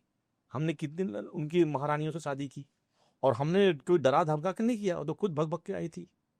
जहां तक अकबर है, अकबर की बात, अकबर तो महाराणा प्रताप से डरता था। मैं बताया कि अकबर जो है महाराणा प्रताप से बहुत डरता था, क्योंकि महाराणा प्रताप की कड़काठी इतनी लंबी थी, 7.5 फुट के लगभग थे वो, बराबर। और उनका जो भाला था वो 80 किलो का था। उनकी लंबाई और उनके जो पौरुष बल देख के तो कहते हैं लोग कि भाई अकबर को रात में केवल महाराणा प्रताप ही दिखते थे। रात में, सपने में डर के मारे, डरा हुआ, क्यों दिल्ली में बैठा डरता था वो। एक बार का युद्ध हुआ, सोचिए उनकी महानता सुनिए, उनकी वीरता सुनिए आप। हल्दी घाटी बोलते हैं, हल्दी घाटी। जब एक बार लड़ाई हुई तो महाराणा प्रताप ने अपने तलवार से, अकबर का सेनापति था बकलौल खान, उसको ऐसा मारा कि सिर से नीचे तक घोड़े से 2 फाड़न कर दिया। एक शॉट में सोचिए आप, एक शॉट में घोड़े सहित आदमी के 2 फाड़ होना, क्या ताकत होगी उस आदमी की। बिल्कुल। और जब वो कटा तो पूरे सेना में ताहिमाम। उस दिन से अकबर तो बोलते थे अकबर को केवल महाराणा प्रताप का अलावा दिखता नहीं था, पागलपन हो गया था। और जो हमको पढ़ाया गया कि हल्दी घाटी में महाराणा प्रताप हार गए थे, यह झूठी बकवास बात है। अगर हल्दी घाटी में वो हार जाते तो फिर जो है वह अपने प्रजा को अपने जो रियासतें थी वह देते कैसे। उस समय वो चलता था पत्ते पर लिख कर देना, अच्छा। ताश का पत्ता होता था एक। तो उन्होंने आज रिकॉर्डेड है, उन्होंने हल्दी घाटी के बाद भी लोगों को अपनी जमीनें दान दी। किताब में लिखा है, शर्मा जी है राइटर, अभी अभी लिखे उन्होंने गौरव गाथा, महाराणा प्रताप की गौरव गाथा देखिए आप, लिखा है उन्होंने। इतिहासकारों ने अब लिखना शुरू कर दिया है, अब रिसर्च करना शुरू कर दिया है। पहले तो अकबर ही महान था। अरे अकबर कोई महान नहीं था। अरे दूसरे देश का वो आतंकवादी कब महान होने लगा हमारे देश में आके? दूसरे देश पर कब्जा करने वाले की महान होता है? महान तो हमारा व्यक्ति था कि उसके पास उतना संसाधन नहीं था, लेकिन तब भी अकबर को पानी पिला दिया तो महाराणा प्रताप महान थे। तो महाराणा प्रताप है। और यहां तक कहा गया है कि महाराणा प्रताप के ही वंशज मराठा है। मराठा जो छत्रीस है, ईस्ट इंडिया मराठाओं की। तो महाराणा प्रताप, पृथ्वीराज चौहान, संभाजी महाराज, छत्रपति शिवाजी महाराज, बाजीराव, अरे ऐसे ऐसे लोग हमारे इस धरती ने पैदा किया है कि पश्चिमी के लोग आज भी कुछ उनके सामने टिकते नहीं। इसलिए हमारे इतिहास को पढ़ाओगे तो हमारे नौजवानों को गर्व महसूस होगा और महाराणा प्रताप बनेंगे, वह छत्रपति शिवाजी बनेंगे, संभाजी महाराज बनेंगे। नहीं तो हम शाहरुख खान, सलमान खान, हमका इसी चक्कर में फंसे हुए हैं। देश की पीढ़ी बर्बाद हो रही है। तो मैं आपसे कहूंगा, मैं नौजवानों से कहूंगा, इनकी इतिहास पढ़ो। अगर आप इतिहास पढ़ेंगे तो संभाजी जैसे महान धर्म योद्धा बनेंगे, महाराणा प्रताप जैसे ताकतवर बनेंगे। पर शशिकांत जी, अगर मुगल की बात करें तो बाकी रूलर जैसे थे, जिनकी जैसी पर्सनालिटी थी, बट अगर औरंगजेब की बात करते हैं तो औरंगजेब ने तो ना अपने बेटे को छोड़ा, ना अपने बाप को छोड़ा, ना अपने भाइयों को छोड़ा। अपने जेल में ही अपने बाप के सामने अपने बड़े भाई का गर्दन काट के थाली में भेजा। अपने बड़े बेटे, उनके बड़े बेटे का नाम क्या, दारा समथिंग, उनको भी उसने उस एज में मार दिया जब उनको ये डर था कि मेरे बाद वारिस ये बनेगा। तो मेरा ये कहना है कि ठीक है, किसी का कोई भी एजेंडा हो, लेकिन औरंगजेब जैसे अगेंस्ट द ह्यूमैनिटी, जो धर्म छोड़िए वो तो हर चीज के खिलाफ है, अपने ही परिवार के अगेंस्ट है, इसका इमेज साफ क्यों किया गया? मैं इस्लाम के बारे में वही बताना चाहता हूं कि इस्लाम जो कहते कि लोग सूफी संतों ने आके फैलाया, खूबसूरती के फैलाया, तो औरंगजेब उसका उदाहरण है। औरंगजेब ने अपनी सत्ता तलवार के दम पर रखी। उसने अपने बाप को मार डाला। औरंगजेब ने अपने लड़के को मार डाला। ऐसा कौन से धर्म में है ऐसा? तो मेरा वही कहना है, इस्लाम जो है, इस्लाम की शुरुआत ही तलवार के दम पे हुई है। और ये भी सुना है कि औरंगजेब जब अपने फाइनल मोमेंट्स में थे, उन्होंने अपने बेटे को लेटर लिखा था जिसमें उन्होंने कहा था कि मैंने क्यों की, जो भी किया क्यों किया यार मुझे मालूम नहीं, लेकिन मुझे इतना जरूर मालूम है कि अल्लाह का संकेत ढूंढता हूं पर कहीं मिलता नहीं। ये उन्होंने मरते मरते बताया कि मुझे लगा था कि शायद अल्लाह मुझसे खुश होगा, लेकिन उन्होंने कहा कि जब मौत करीब आती गई तो अल्लाह के संकेत भी उन्हें आने बंद हो गए। देखिए, अलग अलग इतिहासकारों ने लिखा है। जी हाँ। अब दो बातें आ गई इसमें। एक तो अगर इस्लाम को नहीं मानता था तो ऐसा किया क्यों, और इस्लाम को मानता तो ऐसा करता नहीं हूं, अपने परिवार के साथ तो दोनों में कंट्रोवर्सी शुरू हो गई है। तो वही लिखने वाले भी आपस में फंसे हुए हैं कि सही क्या है गलत क्या है। बेसिकली लिखा हुआ भी बहुत सारा मैनिपुलेटेड है। और अगर वो इस्लामिक उसका कहना कि हम अल्लाह को नहीं आया, मतलब वो इस्लाम में विश्वास नहीं करता था, कहने का मीनिंग ऐसा हो गया उसका। तो मंदिरों को तोड़ा क्या उसने? जो मंदिर खोज रहा था कि अल्लाह मंदिरों में है। नहीं, उसका ये सोच था कि मैं ये सब करूंगा तो अल्लाह मुझे खुले हाथों से अपने पास बुलाएगा। मतलब इस्लाम को मानने वाला था हाँ उस समय, हाँ इसलिए कत्लेआम कर रहा था। बिल्कुल। मतलब कहने का मीनिंग वही हुई ना कि वह कत्ले आम से इस्लाम को प्रसन्न कर रहा था, उसकी सोच वही थी। तो अगर लोग बोल रहे हैं कि इस्लाम की शुरुआत तलवार से हुई तो गलत क्या है फिर?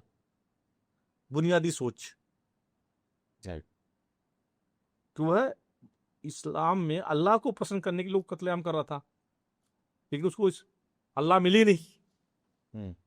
तो कहने का मीनिंग वो इस्लाम को मान रहा था ना।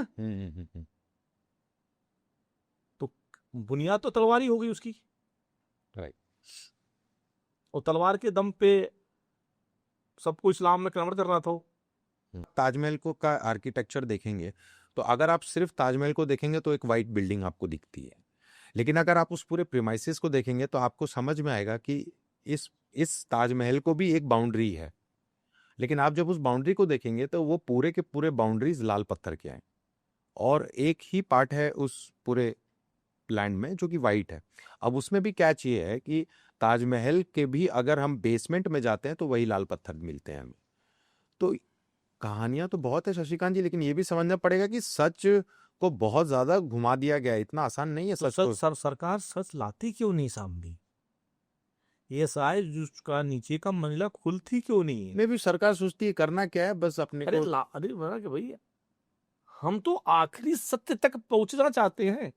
अगर बस शहंशाह ने बनाया है तो लोगों खुलेआम बोलो शहंशाह ने बनाया है, और अगर शहंशाह ने नहीं बनाया है तो उसका बताओ नहीं बनाया है।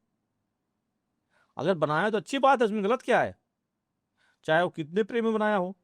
तो ये हम ये मान सकते हैं ना कि हमारा 8वां भी प्रेम हो सकता है, 9वां भी प्रेम हो सकता है कि नहीं? जो लोग एक बीवी से खुश है तो 10वां प्रेम हम कर सकते हैं ही नहीं कर सकते? तो गलत क्या है इसमें अगर आपने में है तो? आपने तेजो महालय के बारे में सुना है? हाँ, लोगों का ऐसा कहना है कि भाई वो तेजो महल है, शिव जी शिवालय था, वहां से पानी गिरता है क्योंकि शिव जी कभी भी शिव जी के शिवलिंग पर पानी गिरता है क्योंकि वहां से यमुना नदी बहती है। लेकिन हम सरकार के मुंह से जानना चाहते हैं। सरकार सर्वेक्षण करवाना चाहिए, सरकार वो नीचे का तल खोलना चाहिए, दिखना चाहिए। कभी कब्र पर पानी गिरते हुए हमने नहीं देखा। किसी कब्र पर किसी ने भी पानी गिरते हुए देखा कभी? और पानी कहां से गिरता कोई साइंटिस्ट बता नहीं रहा।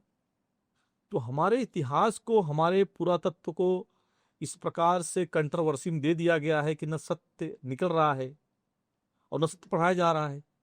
हम कंफ्यूज हैं। मेरा कहना है कि अगर जो एक पक्ष है जिसका कहना है कि उस तेजो महल था, शिवालय है, तो सरकार को ये झूठ बोल रहा है, इसको सिद्ध कर देना चाहिए। सिद्ध कर देना चाहिए, प्रूफ कर देना चाहिए कि ताजमहल है, 100% हाँ। ताजमहल है। तो हम भाई हमने, लेकिन आज हमको ताजमहल पढ़ाया जाता है, हम पढ़ रहे हैं। लेकिन हमारा कहना है कि हमें साइंस क्या करता है, साइंस जो शोध करके एक्चुअल चीज को बताता है। साइंस कुछ बताता नहीं है।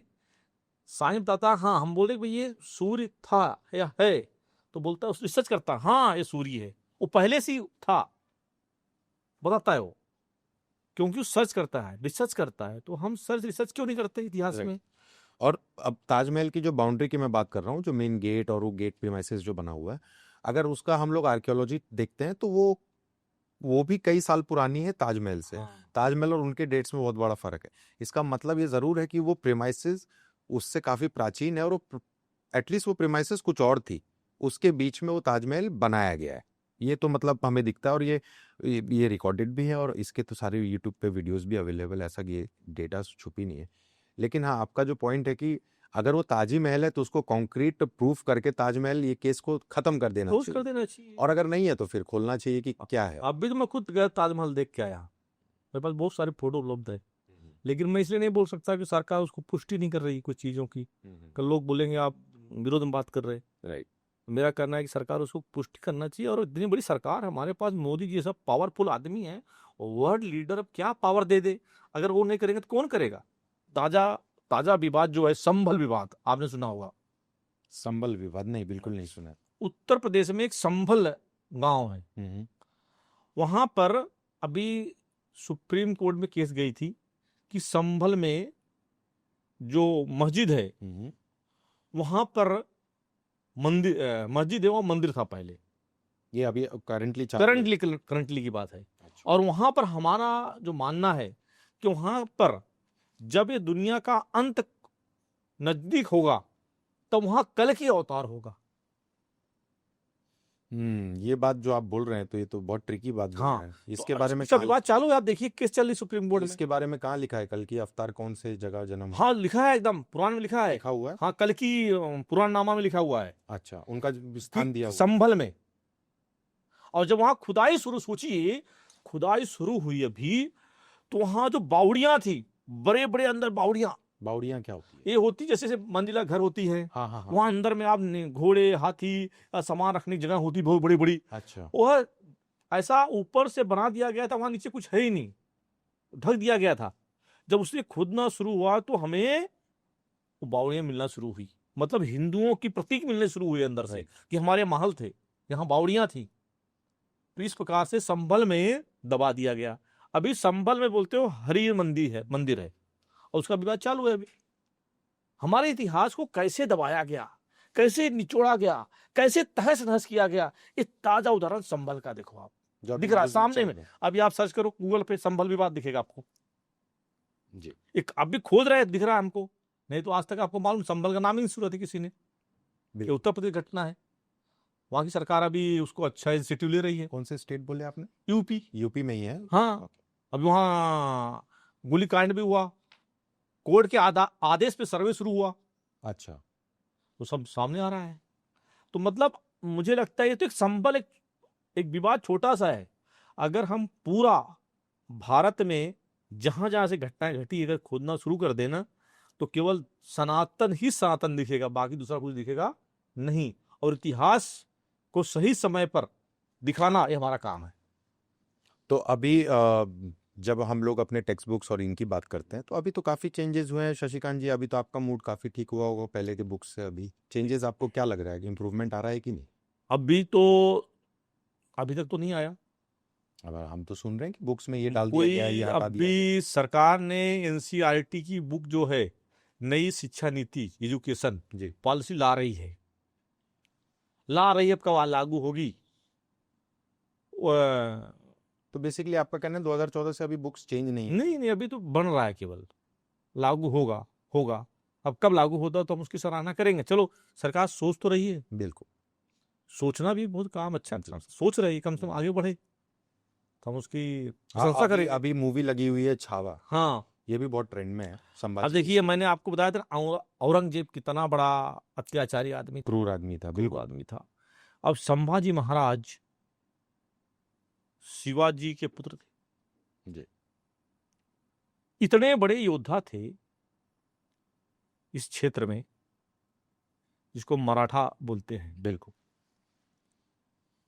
कि उन्होंने 21 लड़ाई लड़ी, 21 एक भी नहीं हारी। सिंगल हारने वाला एक भी लड़ाई का नाम बताओ आप, लेकिन 21 जीते हो, जिससे पूरा मुगल सल्तनत परेशान हो गई थी। उनके पराक्रम जो है दक्षिण भारत, उत्तर भारत, पश्चिम भारत, दूर दूर तक फैल गया था, और जिनको खत्म करना जरूरी था, यह मुगल सल्तनत का पहला ध्येय था। तो जिसको औरंगजेब ने क्या बोलते, औरंगजेब ने अपने चतुराई से, मतलब कोई औरंगजेब बहुत बड़ा बहादुर ज्ञानी या बहुत बड़ा पराक्रमी आदमी नहीं था, किसी को धोखे से पकड़ना यह पराक्रम नहीं है। तो संभाजी को धोखे से पकड़ा गया। पर अगर शशिकांत जी डिफेंस में बोला जाए मुगलों के, तो मुगलों ने जो नीति अपनाई घूस देने की, कि वुमेन, वाइन और मनी, हाँ, ये तीनों फेंका जाए, तो हमारे कई राजाओं के वजीर बोलिए या एडमिरल्स बोलिए, इनके बिकने पे ही तो इन कई राजाओं की मौत हुई ना। हाँ, मैं तो अगर मान लेते हैं मुगल इनके जैसे वॉरियर्स नहीं थे, तो शायद स्मार्ट थे, उनको वॉरफेयर आता था अपना, कि जो बोलते हैं कि everything is fair in love and war, शायद मुगलों के तो बाद ही आए। बिल्कुल उन पे ही लागू होता है, क्योंकि उनका कोई धर्म नहीं था, कोई उनका फेथ नहीं था। उनका मकसद था आपको मारकर जीतना। एक उसूल जो बोलते हैं ना युद्ध में, हमारा बोलते मकसद नहीं था, मुगल का भी तो मकसद था कि इस्लाम को बढ़ाया नहीं, जाए। मुगल का मकसद तो ये था, लेकिन मुगल का मकसद जो है ये नहीं था कि हम धर्म के नाम पर युद्ध जीतेंगे। मतलब एक धार्मिक, दो धार्मिक मतलब कैसा होता है कि भाई, अब भी पहले कैसा था कि अगर शाम हो गई थी युद्ध बंद, जी ये धर्म में ऐसा धार्मिक युद्ध होता था। युद्ध तो बंद होता था। हाँ। इनफैक्ट अगर आपके एनिमी आपके टेरिटरी में आपसे लड़ने आए तो उनके यहाँ मेडिसिन भेजी जाती थी रात को। यस, लेकिन यह इस्लाम या मुगल सल्तनत बातों को नहीं मानता था, ये तो रात में लड़ते थे। आप सोए रहते, सोते हुए आके मार जाते थे। पर कहीं ना कहीं एक चीज तो आपको ये भी तो मानना पड़ेगा कि अगर मोहम्मद गौरी 16 बार आके हार के जाता है तो कहीं ना कहीं इनको भी तो समझ में आया है कि हिंदू राजाओं को और इनके जो जो पराक्रमी क्षत्रिय हैं इनको छल से ही हराया जा सकता है। तो ये बिल्कुल बिल्कुल सही बोले। मैं यही बोलता हूँ, अगर मैं बोलूंगा कि हमारे जो राजा थे वह उनके हिसाब से महान थे, लेकिन मेरे हिसाब से अगर मैं अपने नजर से देखूंगा तो बेवकूफ थे। अरे भाई, जैसा को तैसा, ये हमने नहीं सीखा था, जैसा को तैसा। पर ये तो कृष्ण सिखाते थे ना। लेकिन वही सीखे नहीं, इसलिए तो हार गए। और हार गए तो चाहे महाराणा प्रताप हो या जो भी हो, पृथ्वीराज चौहान। पृथ्वीराज चौहान हो, या हमारे जितने राजा थे, या संभाजी, संभाजी को पकड़ने का उनको लगा कि भाई अब मुझे कौन पकड़ेगा, लेकिन घर के भेदी लंगड़ आए। हमने सुना होगा घर का भेदी लंगड़ आए, तो घर का भेदी उनको बताया। जब वो आराम कर रहे थे उनको पकड़ लिया सोए में। अब कोई सोया हुआ है, सोया तो शेर रहा है तो उस पर जाली डाल दो आप, जाल बिल्कुल बिल्कुल। अब शेर सोया है, आप उस पर जाल डाल रहे हैं, वो आपका पराक्रम नहीं है, बिल्कुल वो गीदड़ हो, कायरता है। कायरता का काम है आपका, पकड़ के लेकर गए आप। लेकिन मानना पड़ेगा वो आदमी ने खाल उतारना चाहा, उसने खाल उतार लो, हमारे खाल उतर जाए, हमारी आंखें फोड़ दो, हमारे अंग अंग को काट दो, खून के हर रक्त को आप ले लो, लेकिन मैं धर्म अपना छोड़ूंगा नहीं। ये संभाजी थे। जो हम बोलते हैं ना कि संभाजी ने केवल धर्म के लिए लड़ा नहीं, ये गलत है। संभाजी ने धर्म की लड़ाई लड़ी। अपने खून का एक एक कतरा इस धरती पर मिलाना मंजूर था उनको। अपनी आंखें कटवाना, अपनी आंखें दे देना मंजूर था, अपने उंगली कटवाना मंजूर था उन्हें, अपने शरीर के हर रक्त को, चमड़ी को काटना जरूरी उनके लिए नागुजार था, लेकिन अपने धर्म पर आंच ना आए, वो कभी ऐसा करने वाले व्यक्ति नहीं थे। वो धर्म के जीते थे। देखिए आप, जब उनको कितने अंग को काटा गया, आंख निकाल लिया औरंगजेब ने, पैर काट दिए, 36 टुकड़े कर दिए उनके। क्यों? इस्लाम स्वीकार करो। लेकिन इस्लाम स्वीकार किया क्या उन्होंने? नहीं। तो संभाजी जैसे महान धर्मपरायण कहां होंगे धरती पर आज? और जब उनको फेंक दिया गया, काट के फेंक दिया, तो उनको अस्थि देने वाले कौन लोग थे? हमारी हिम्मत क्यों नहीं थी? आज हम जय शिवाजी जय संभाजी करते हैं, करना चाहिए, अच्छी बात है, हमें मानते, लेकिन हम लोग इकट्ठा नहीं थे, एकत्रित नहीं थे, आपस में लड़ाई थी जिसका नतीजा हुआ। तो ऐसे बलिदानी महान लोग जो हमारे भारत के गौरव हैं, ये कभी दोबारा नहीं आने वाले हैं। तो बेसिकली इतिहास आपको सिखाता है कि अगर आप लेकिन संभाजी का इतिहास कहाँ पढ़ाया गया, कितना पढ़ाया गया? औरंगजेब का इतिहास पढ़ाया गया। अकबर महान था, बाबर ने ये कर दिया, खिलजी ने किया, अलाउद्दीन ने किया, टीपू सुल्तान की कहानियां घूमती थी। लेकिन मुझे नहीं लगता कि संभाजी की मैंने आज से 15 साल 20 साल पहले किसी किताब में पढ़ा था। बिल्कुल बिल्कुल। क्यों नहीं पढ़ाया गया हमारे? ये हमारी सोच थी, ये हमारा जो गंदी राजनीति है ना, यहाँ शुरू होती है। अगर हमें पाया जाती है संभाजी जो अपने धर्म के लिए अपनी जान गंवा दी, अपनी आंखें डाल दी, अपने हाथ पैर कटवा दिया, लेकिन धर्म ने स्वीकार किया। अगर पढ़ाया जाता हमारे बच्चों को, तो हमारे बच्चे धार्मिक बनते। बेसिकली हर वो चीज छुपाई कि जिससे आपका धर्म जाग जाता, आपका भावना जाग जाती, आपका वो धरती का प्रेम जाग जाता, उनके प्रति अपनी विश्वास जाग जाता। उन्हें पढ़ाया गया हमको। यही तो हमारी कमजोरी थी, यही तो हमारा, मैं बताऊं, लेफ्ट का जो मूवमेंट था यही है। ये बड़े ताजुब की बात है, जब आप लेफ्ट बोलते हैं तो लेफ्ट अगर है तो राइट भी है। तो ये राइट क्या थाली बजा रहे थे? वही तो विडंबना है हमारी। पॉलिटिक्स, राजनीति, हो सकता है इनको भी ज्ञान ना हो, उनको भी ज्ञान। आप देखो कितनी फाइलें आ रही है अभी, कश्मीर फाइल आपने देखा, केरला फाइल देखा, पिक्चरें आ रही हैं। पिक्चरें तो अब बनना शुरू हुई है ना, पहले क्यों नहीं बनी? तो कहने का मीनिंग है, पर इसके लिए कहीं ना कहीं आपको करंट गवर्नमेंट को थोड़ा क्रेडिट देना पड़ेगा, अवेयरनेस फैलाने। हाँ, करंट गवर्नमेंट को क्रेडिट देना पड़ेगा, क्योंकि अब लोग अपनी आवाज बोल रहे हैं। कुल तो जो सनातन को मानने वाले थे वो अपनी आवाज निकाल रहे हैं। उनको लगता है कि भाई ऐसी सरकार आई है जो हम कम से कम सनातन के बारे में तो बोल ही सकते हैं। बिल्कुल। तो उसमें तो क्रेडिट देना ही चाहिए ना। क्या आप अपनी आवाज बोल सकते थे? दूसरे गवर्नमेंट नहीं बोल सकते। दूसरे गवर्नमेंट में आप पर केस लग जाती थी, सेंसरशिप में आपका हाँ, पास नहीं होता। इसका तो क्रेडिट देना पड़ेगा Right. जो क्रेडिट अगर सरकार को मिलना चाहिए वो मिलना चाहिए, अच्छे काम का। जो अच्छा है वो अच्छा है, जो गलत है गलत है। बिल्कुल। तो शशिकांत जी, ये तो मुगलों की बात हो गई, थोड़ी मोड़ी ब्रिटिशर्स की भी हो गई, और manipulation of history. Manipulation of history में एक पॉइंट बचा हुआ है, शायद और बच गए हो, लेकिन हमारा एपिसोड भी हमको खत्म करना पड़ेगा थोड़ा सा। अलेक्जेंडर तो ग्रेट, जिसको बोलते हैं हम, जो जीता वही सिकंदर। मुझे लगता है कि जो जीता है वो सिकंदर, ये हमारा उदाहरण और एग्जाम्पल ही गलत है। हम्म। क्योंकि इस धरती ने इतने महापुरुषों को जन्म दिया, ऐसे ऐसे महापराक्रमी राजा हुए कि सिकंदर, जो जिसको बोलते सिकंदर, जो पूरी दुनिया को जीता लेकिन आखिर इंडिया में हार गया। उसके बारे में बताइए। राजा किंग ऑफ पोरुस जिसको बोलते हैं, जो राजा थे, उन्होंने सिकंदर को हरा दिया था। क्योंकि हमारे पास जो युद्ध नीति थी, कला नीति थी, जो सिकंदर ने जिंदगी में कभी नहीं देखा। वो यहाँ हम हाथियों से वार करवाते थे, हमारे पास हाथी भी लड़ते थे, उसने कभी देखा ही नहीं। वो सोचा मैं कौन सी दुनिया में आ गया हूं मैं, अरे यहाँ हाथी भी लड़ रही है। उसके सैनिकों में भगदड़ मच गया था, और भगदड़ मचने से सैनिक तो भग गए थे पहले ही, और सिकंदर के आत्मबल वहीं से टूटा, और जब वो हार गया तो वापस उसके सैनिक जो है उसका साथ छोड़ दिए थे। जब सैनिक ने साथ छोड़ा तो वापस अपने देश की तरफ वो चला गया जी। और उस हार से इतना सदमा में चला गया कि उसकी मृत्यु हो गई। तो यानी उनको मारा नहीं किसी ने? नहीं, हाँ, क्योंकि हार से आत्म को उसको लगा कि मैं पूरी दुनिया को जीत गया, ऐसी ऐसी दुनिया को जीत गया। लेकिन भारत, उसने देखा ऐसे युद्ध कला, ऐसे राजा, तो वह उसके हार बर्दाश्त नहीं हुई, और उसके जब सैनिक उसका साथ छोड़ दिए तो वह अपने आत्मबल से कमजोर हो गया, और रास्ते में उसकी मृत्यु हो गई।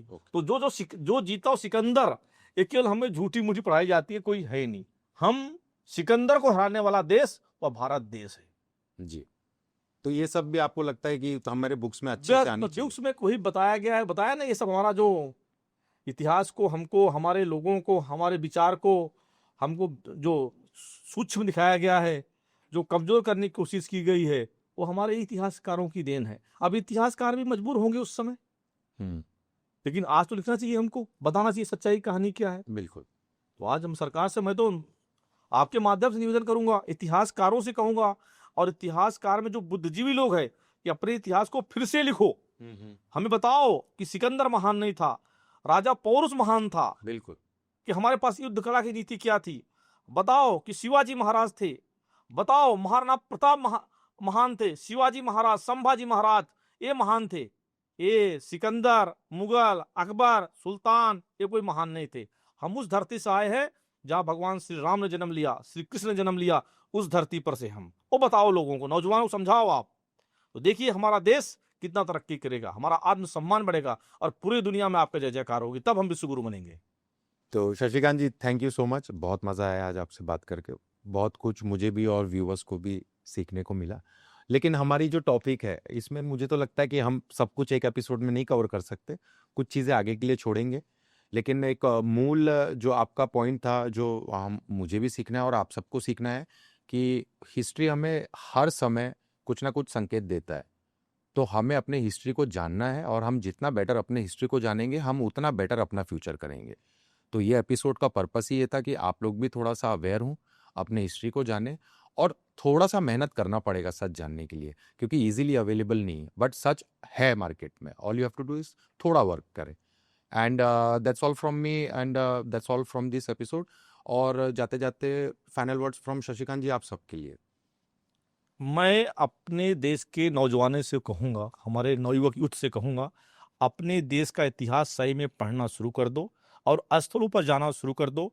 आपको गर्व होना महसूस होगा, आप अपने आप को भारत का वो व्यक्ति समझेंगे, गौरवशाली व्यक्ति समझेंगे, कि आपके लिए अपने राजा महाराजाओं ने अपनी बलिदान दे दिया, लेकिन देश को झुकने नहीं दिया। और आपने मुझे आज बुलाया सनी साइड अप पर, और ये मेरे मन की बात और किताबों में लिखी बात, जो अनछुई बातें थी, वह बताने का मुझे मौका दिया। मैं आपका बहुत आभारी हूँ। आपका बहुत बहुत। और दर्शक जो इसको देख रहे हैं, जो सही जानना चाहते हैं, उन्हें भी मेरा प्रेम है कि इस प्रकार से आप देखते रहिए। धन्यवाद। Alright guys, so share, like and subscribe. Okay, आप लोग सब्सक्राइब नहीं कर रहे हैं, आप लोग कमेंट्स नहीं कर रहे हैं। आपके पास if you have some good questions about this episode, आप कमेंट कर सकते हैं, let us know. get in touch, and please do subscribe. It means a lot. Okay, bye.